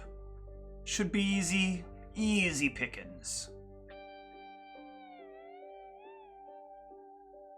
Thoughts? There's coin in it. Sounds If it good pays, to me. I'll do it, man. You're a very limited perspective group, I see. They are. Speaking of, you're mentioning these temples on the outskirts of town, correct? Yeah. What are the rules about searching in old tombs of some of your fellow clerics? Is this off limits, or? You want to start pilfering tombs of our dead? No, I didn't say that. I just said I want to look around for things of interest. I would leave any items that were forbidden to be touched, of course. I just wonder what the historical learning process is, if I'm allowed to... I'll tell you what, accomplish a little bit more and we can discuss you taking a walk through some of the tombs. How about that? So there are no rules. I got some rules for you, buddy. Mm-hmm. If I catch you down there, and none of us have told you to go down there, your party's gonna be looking for another wizard. So there are rules. Okay, thank you for clarifying. No, you were right. There aren't rules, but I'm making some. Oh. Noted. So is this specifically about the catacombs that we were in earlier, or different? He's asking about the temples. On the outskirts of town, many of the dead have their own little burial mounds or tombs that were created for them or for the accomplishments that they've made. People who have made who made historic progress. I don't know what your game is there, Frail Boy, but No I'm going need to be for keeping an eye on you. Just knowledge, wizards seeking knowledge. That's what we do. In a temple? Yes, there are several historical texts I've recovered from the tombs that we've already looked in, and I think they need some updating. There's not much on these temples on the outskirts, so, trying to make a name for myself in the historical world. You historians all have the same problem. You think you can just put these records out there, but you know how dangerous that is? Everybody having access to them? That's true. Do you have a preference on this? Should I not be trying to publish information about the old tombs? Right now, let's just see how much we can trust you. Oh. After a bit, we'll discuss details of what we can open up to you. I think that's fair, right? That's fair. Good. Well, he will pull out a small map of the area, and he will draw. It's kind of a larger circle on the map. I don't know precisely where this spot is, but I know where you can likely find a junkie that'll make their way there. If you see somebody heading out that way, you know what they're after. Another little fix of Athir's graces. And he'll fold up the map and he'll hand it to Silvio. Look around the far southern end of Westway, where the road between where the center of Westway meets the outer road near the gate. There's always a few of them there. Tail one a few hours travel out if they're heading that way. If it seems like they're sticking to the road, though, when you get around where that circle is, head back. They're not heading there. There's another spot some of them will go. It's a guy out there who's a good guy. Puts them out of their misery when it's time. Or gives them what they need for the time they need. Solid follower of you laws. Any questions? I'm not bringing your food. It's early. Seems simple enough. Ooh! Light me up. What did she say? She got shocked when she kissed me. Oh, okay. His lips are just so good. Well, if there's no more questions, then I think you've got quite a bit of compensation there. You can do with it what you will. One thing, just a little clarity. Yeah? So we're going to this temple. Kill everyone there. Clean it up. You don't have to kill everyone there, but the clergy needs to go. They're facilitating a very disgusting habit here that needs to be brought to an end. Uncleanly addicts aren't helpful to societal growth. Any chance in direct intervention by Theo? By what? Athrio? The guy, the other person. Athir is not the kind of goddess to step in. She doesn't really have a lot of paladins. A lot of bards, maybe. A few clerics from time to time. Never really seen a paladin of Athir, though. Not a lot of singing paladins.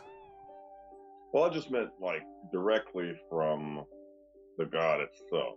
I'm not worried about people. We can take out people. These heretics don't really get what they get from their god. They get it from the twisted idea of what the people believe their god means.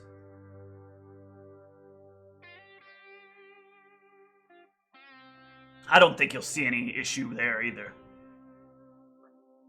Alright, sounds good to me. What I would worry about is some good Samaritan holy man thinking he's going to do some sort of conversion, making their way out there. So it might be a good idea to keep your eyes peeled on the distance before you go in and do what you're going to do. Make sure you don't have any self-righteous on-her follower who's come to save a bunch of addicts.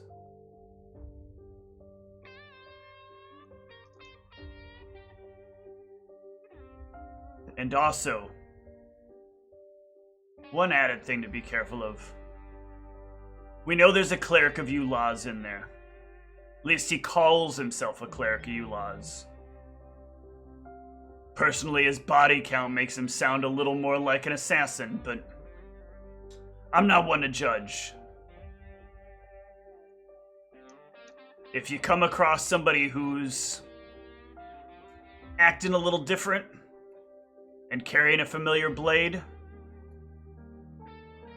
let him go. He's not your game. Don't make a deal with him either. It's always a bad deal, and your life is always on the line.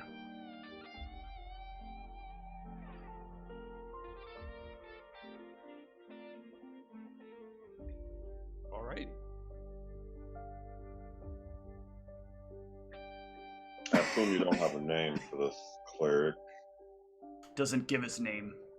Of course. Assassin. Yup. You know their type. Any other questions?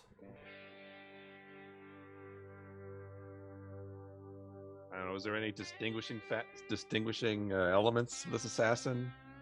Blade. Other than the, yeah, I get the blade part. The knife will Different be. than the rest. The knife will really be all we have, and that he's different. Nobody that's ever really met with this guy has really either been willing to give his details or been able to give his details. If you know what I'm saying. Yeah, I get subtext. Good. There's nothing else? I got stuff I gotta get done. There's something else. Alright. You want to get a drink later? Seem like you need one. I don't drink. Really? Been Oh, clean. bye. Been clean for over a decade. That sounds Good on utterly you, brother. boring. It's boring to be stuck with a crutch. What? Alcohol. You use it as a crutch. Well, it can be used in many ways. To lets off some tension, which clearly it seems like you need to let some out, and yeah, can make things people just a lot more forthcoming. You want me to show you how I let off some tension? Well, when you crack your knuckles like that, it seems to imply you want to punch me. So no. I'd lose a lot of tension that way. I mean, Boy, it would I'd make be down me to watch feel- you punch other people, but probably not me. Quite entertaining to watch him punch other Yeah, I would- people. I I would can be- attest to that. That'd be Yeah, really you have any entertaining. sparring matches coming up? Perhaps we'll come watch. I got a sparring match right now I could set up. Really? With I who? He, bet on- he I keeps bet on that cracking one. his knuckles. Oh my Yeah. god. Forget I asked. Just thought it'd be nice to have a drink with some friends. If you don't want to come, it's fine. You do what you need to do to get through the day. I'll keep doing what I do to make sure I get through it. Sure.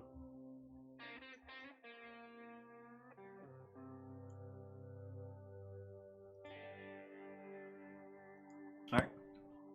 If there's nothing else, the 5 of you can head out.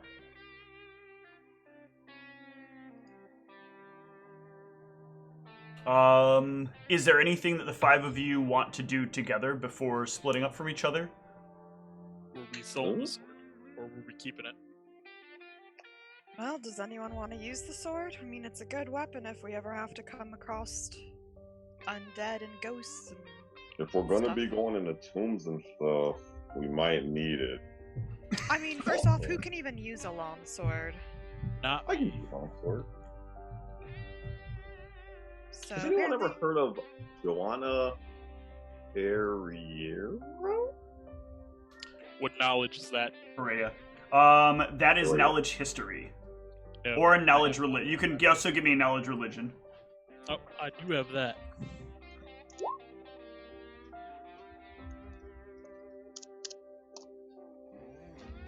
Joanna Perea? Joanna Perea. Yep. Okay. I'm gonna spell it like it sounds, that way when I say it, it'll be right. Yeah, so the 2 of you have sort of loosely heard about this. It's a woman who, like, journeyed out into the desert to, like, experience all that she could in the deserts. It's believed she died of, like, starvation or dehydration, but her soul never stopped lusting for new experiences. And so she's become kind of the siren of the desert, drawing weak-willed travelers into her experiences and leading them to be, like, lost in the desert until eventually they too decay like she did. Very weird for a party member of yours to be asking about that.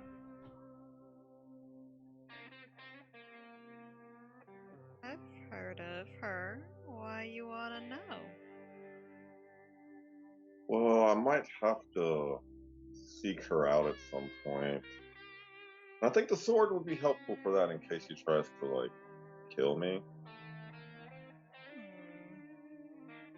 Do you know where she disappeared in the desert? Don't think so. That information has been lost to time. Well, let me do more research on that maybe before we start looking for a siren in the desert. That sounds a little out of our wheelhouse right now. So just so you know, I have 0 knowledges. I don't know what my character has no idea how strong a siren is. I realize that. He has no idea. That's why he brought it up. He's like, hey, let's go hunt down the siren. Yeah, I don't think that's a good idea quite yet. Sexy desert ghost siren. Don't mind if I do. You've been sexy ghost siren. I mean, don't get me wrong, she sounds very interesting to meet, but on the off chance she's hostile, maybe we table that for a little while. It's a future thing. Gotcha. But yeah, if you can use the sword, I'll hand it over. Alright, what is it again? +1 ghost +1 ghost touch. Might I suggest you maybe invest in a sheath that can be locked in some fashion? Is that a thing? No. If you do have a little incorporeal friend, can it undo it? That way you can't get it. Material. So one of the things that you know is that it's not particularly easy for this specter to interact with, like, smaller level things. So, like, it can do very specific things, but it has to do them to the larger object. It has trouble, like, it can't really manipulate small objects on the material plane. So if you had something like just like a tie or something that like held the top of like a sheath on, it wouldn't really be able to undo the tie in order to like. Yeah, it could like grab the handle and try to beat him, like like bap him to death with it. Yeah. But in between there, he's gonna wake up, and it can't really do anything severe because it also can't do anything precise. So like he's noticed before, like it'll throw an object, and like if the object is large enough, it can hit an object. But if it's like trying to go to a very specific location, it's never like in a smaller location. So it never like throws things through small windows or holes or whatever. But if there's like a big gap, like, you know, with it, his brother happens to be standing in right next to a pit, then it can clearly throw the shield that way. So yeah, maybe just, you know, get something to hinder. Well, I do have these cloth bits from when we were in the You can use some of those to tie it, to get a sheath and then tie it around, tie Yeah. the wrappings around the sheath.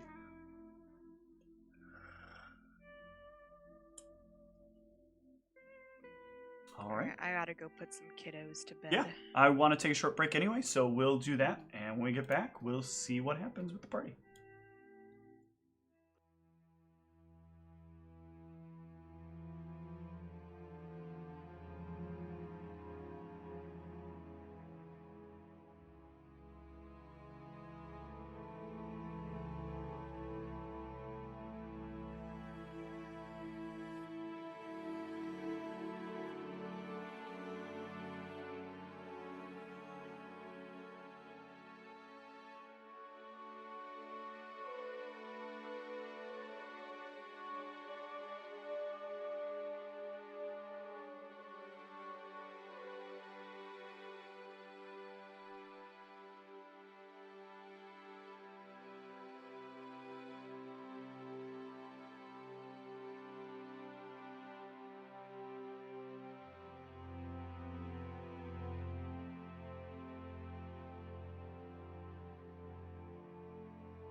we're back. So, the 5 of you are deciding to keep the longsword. Is there anything else you want to do as a group together? Y'all don't seem to like each other too much. Hey, I saved our person who goes and blows himself up on traps. Okay, You sure did. keeps me from blowing up. We need him. Yeah, you need me to be Trap Tester Found the 2077. traps.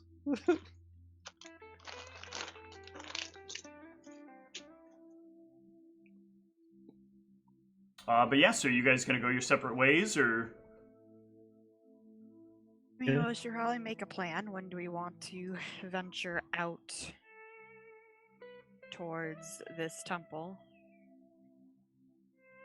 Did he say when it had to be done? No, he didn't give Sometime us soon? any timeline. Well done. Just, I'm assuming sooner rather than later, especially if we want to keep raking in money, which some of you seem to care a lot about. Armor's expensive. Yeah, life is expensive. Yeah, there's a few scrolls I wanted to immortalize in my spellbook and perhaps throw your way. This will take time, as well as some money I want to offload and buy some upgrades for myself before we head off on this venture. So maybe, I don't know, can we take a week and meet back? Or A week? That seems like a long time to buy a few things and learn a few scrolls. well, what's the rush? Why do we need to go? Just take some time, relax. Because staying in one place and doing nothing is boring. Don't you want to experience new things in your life? Oh, you think I'm going to stay in the same place all week? Oh, no. There are many things to do. What interesting things do you have going on, Mr. Historian? I just told you. I have scrolls to learn, items to buy. You got a few days, try things on. You don't want buyer's remorse. You can't just That buy sounds things so dull. spontaneously. Check it out a few days. There's some drinking to be done, some stories to tell. Lots of things to do. Before you know it, a week goes by like that. How do we make it 3 to 4 days? What about tomorrow night? We start scoping it out. You guys are in such a rush. I don't want to sit around spending a week to go shopping. It's a little Exactly how excessive. long do you need for your scrolls? Oh, just for the scrolls, I need at least 2 days. Incoming bluff check. Yeah, I was just thinking that. Luna, is this true? Yeah, let's get some What is that, Gage? Gauge. I'm going straight to somebody else who does the Yeah, scrolls. Gage, you say? I Yep. mean, it usually takes me an hour per scroll. I don't think much casters differ. They just differ in the means of learning the scroll. What do you have? Like 30 scrolls you're learning? I have a I don't know why I need to divulge all this, but I have an historian friend who supplies me with scrolls to learn as well. I have a number of scrolls I need to learn. I can't just spend non-stop hour after hour learning scrolls. It takes time. I know you're a little different than me. It's a different profession, different ways we learn. All right, we'll take 3 days. 2 days for your scrolls, 1 day for your shopping. It's a little more reasonable. I literally just said 3 to 4 days, and you told me I Well- was rushing it. Jesus. Well, I said more reasonable than Higram, who said tomorrow night. So that's what I was talking about. I mean, I have things I can do, more interesting things than just shopping and learning scrolls, but a week felt excessive. All right, 3 days. 3 days it is. Great. We agreed. Okay, so 3 days and what? Are we meeting on the 3rd day in the morning, the 3rd day at night, the 4th day in the morning? What are we doing here? 3rd day in the morning. Third day in the morning. 4th day in the morning. Third day in the morning. He said I had 3 days. Today, Heck. and then 2 Today's days. almost done. What time is it? Now I look at It Plenty is- of time for your shopping. It is late afternoon. late afternoon. That's Plenty not a of time day. for your shopping. You said 3 days. Let's Yeah, be 2 days for your precise here. scrolls, 1 day for your shopping. Yes, today's You got gone. your my time friend. for Today's shopping gone. today. No, the shops are I closing. give up. 3 days from Let's now, just we'll give meet the back on the fancy 4th pretty morning. boy his extra day, and day There's 4 no extra will be day. in the We morning. agreed 3 days from now. Yes, princess. Oh, Okay. it hurts so much. So on the 4th morning, we will meet back up. I'm glad we all have said the same thing several times. All right, so let's go to the calendar real quick. Yeah, it's like, what day even is it? Yeah, I'll give this one to you. So, we are in the month of Socorros, in the year 3054. This, as we know from what Rusty found out the other day, is the 6th. Can you spell that month? I'll actually type it out in the chat. Okay, cool. Thank you.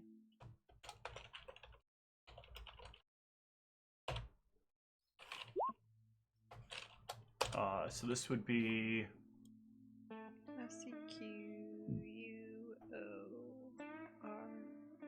This is the... Ooh, that's interesting what it does. This is the day of the week. What? What? That's not. Translation, please. Is that a Veggie yeah. Pygmy? No, it is not Veggie Pygmy. Veggie Pygmy doesn't have a written language, remember? I don't speak wingdings. I'm trying to get the translated name. Hang on. It's giving me a problem here. Is it Morse code? Long lines and No, it's based on Gaelic. So that is the name of the weekday. So it is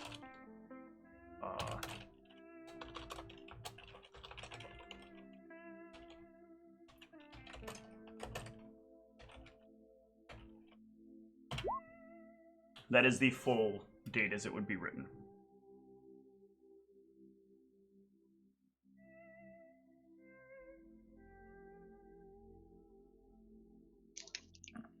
Okay, so today's the 6th, so then we'd basically be saying that we have all day 7th, 8th, and 9th to do whatever we want, and we would be meeting up on the morning of the 10th.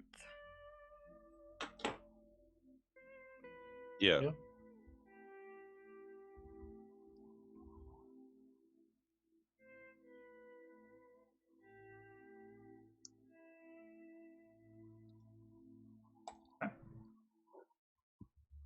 So the end of the week, you're all gonna meet up. Yep. All right.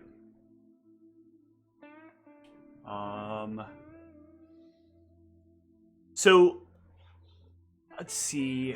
We've got Rusty is going to look into trying to meet up with that the person that's going to be at the fishmonger. Yeah, I believe so.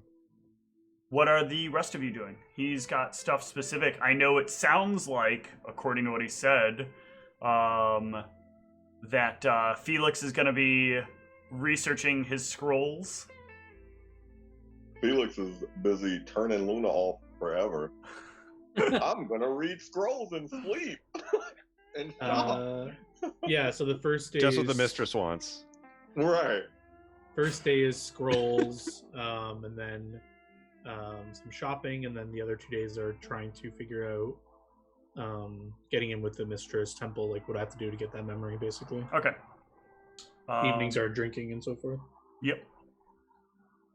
And how about, let's say, Higrim, what is your plan?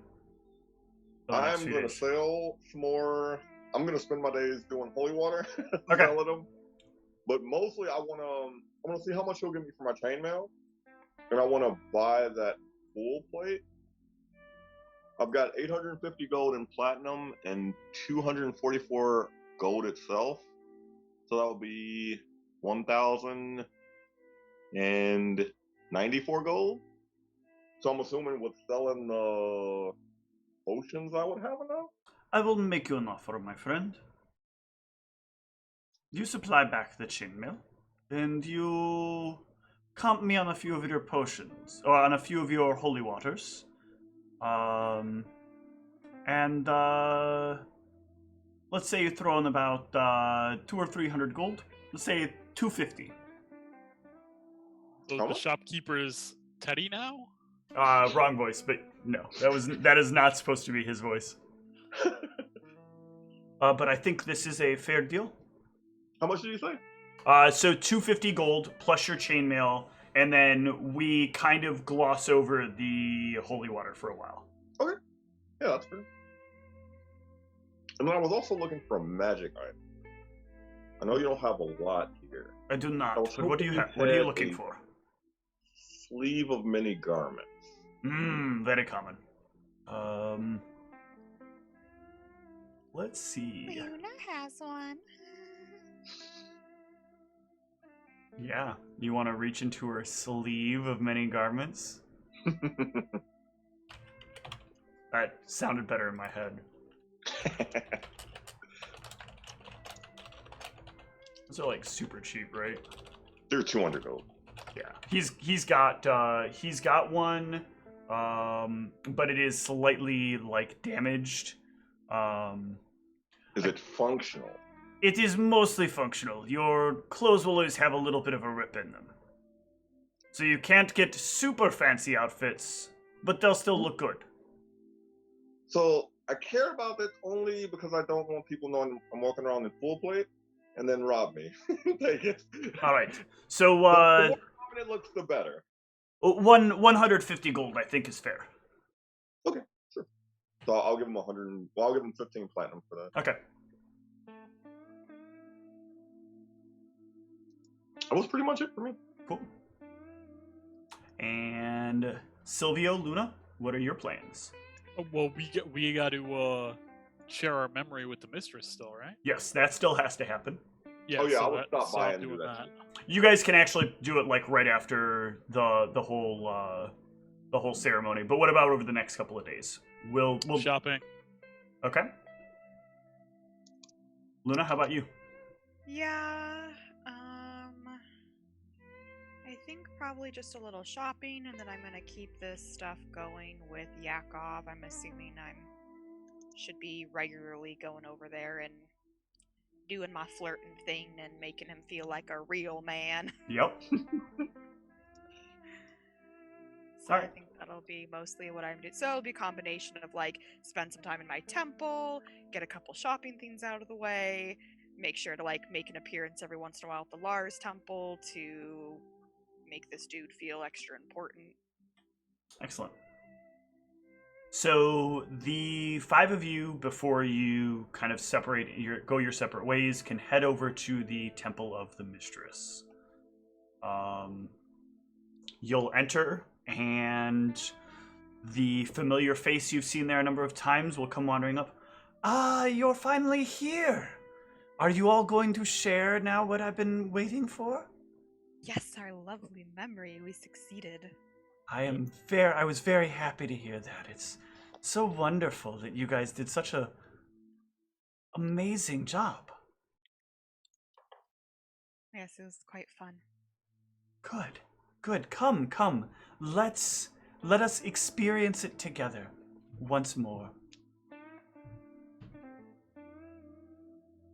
They'll bring you back into a room, and here they have like this kind of strange setup. There are these little the term I'm looking for,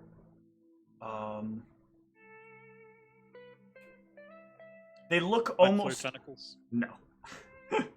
They look almost like coffins that are leaned up against the wall. But they are a bit like rounded off with a glass cover that can be moved over the front of them. Attached to each of them are these orbs, and then from the orbs there is a like kind of tied around it sort of tube that runs up. And each of them runs into this much larger orb that's in the ceiling. This is going to be a very, very interesting experience for all of you. I'm so excited to finally get to try this with this kind of experience. Okay, so I need each of you to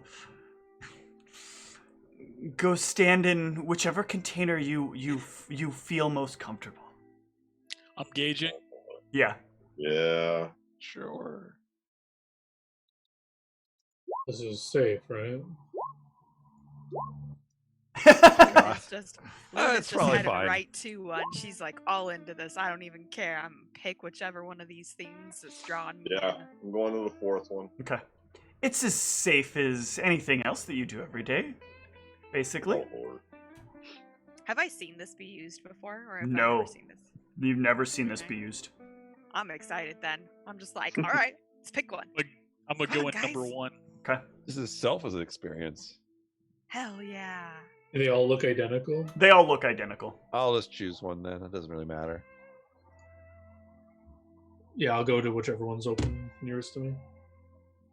Now, I should warn you that this, it's not harmful, but you're gonna refeel everything. Always the catch too late.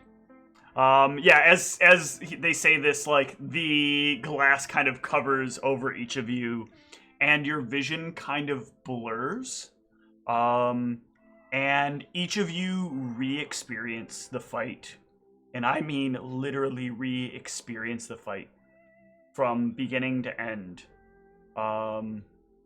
You feel the pain, you feel the stress, you feel the intense feeling of victory as you accomplish the 2 arrow shots. Or as you accomplish the arrow shot, the retrieval, and the second penetration. Are we in our own point of view?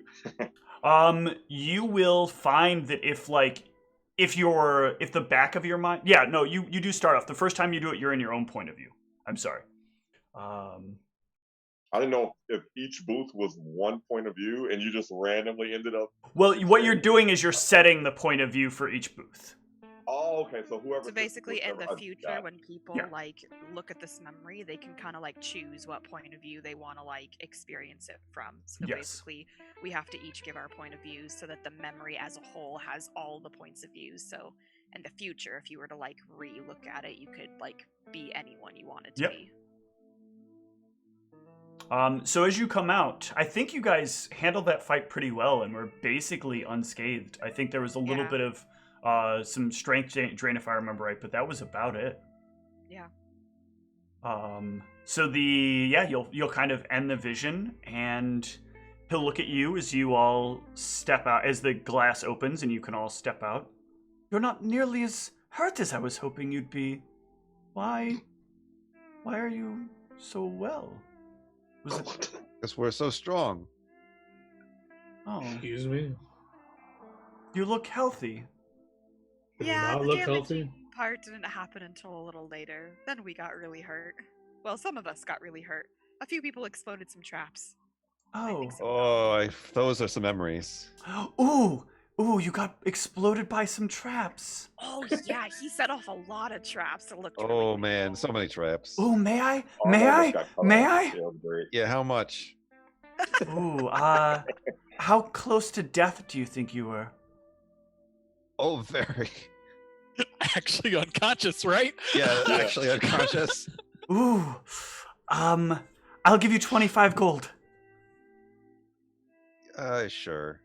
They'll reach their hand out, touch your head, and they will share the memory with you. As you share the memory, I'm assuming this is the one of you like taking the book and being roasted alive.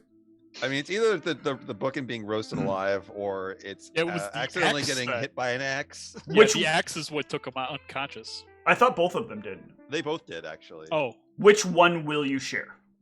I'll, No, I I'll don't do think the that one made you explosion one. The explosion one's unconscious. fancier. Okay. I thought he did end up unconscious from the explosion. I didn't think I so. don't Actually, no, think no, so. no. The explosion I Really low didn't. health. I didn't. It Actually, got so down yeah. to like 1 or 2. Okay, so HP from the explosion. the axe but would be the not better much. one to share. Yeah, then. the axe is the better one because I actually went unconscious. Yeah, you'll share the memory. God, I can't wait. Oh God, that was good. Someone likes to You watch. turning into Hound Hub? A little bit there, unexpectedly. Oh,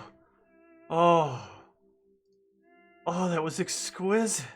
Keep it Jesus, in your pants, buddy. do you need a room? Yeah, keep it in your pants, buddy. I wish Enjoy you could. yourself, buddy. I wish I could really get you to understand how good this feels. I mean, I could, but you wouldn't understand. You know what? You know what feels good? I point to my pocket. He'll hand you the 25 gold. Money. Oh, I thought you were talking about no. His nature's pocket. My Speaking nature of pocket. exchanges, we have some free time, and I was looking into acquiring some experiences myself. Experiencing some memories I think you have on tap, as it were. Ew, what memories? It's a little private, you know. Not one to show up all my kinks to my friends here, so you know. It's a little... They'll get real close to you, like breathing on your neck close to you. Yeah, Felix, what are your kinks? You can share whatever you want with me. I'll keep it safe. I'm glad, but you know, book a time to speak privately. Yes, you want some private time? How about tomorrow afternoon? Tomorrow afternoon sounds perfect. It does. It sounds delightful. I look forward to knowing what's inside you intimately then. I don't think that will happen, but we'll see where things go.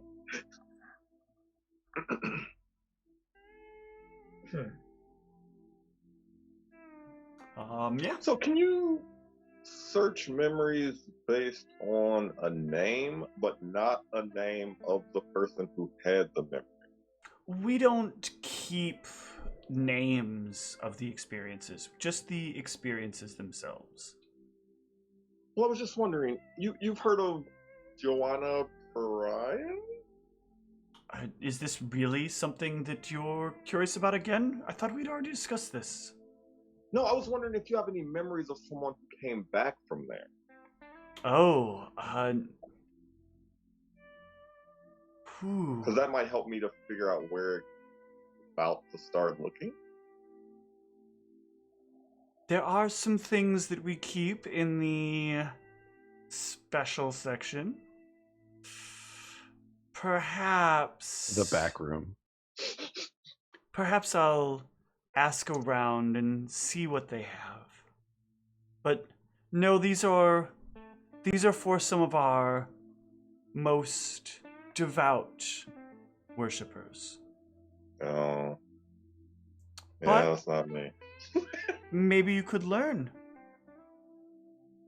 Everyone likes to enjoy something from time to time. My face is kind of fluid. Kind of go with it. But thanks. We'll see. We'll see what happens.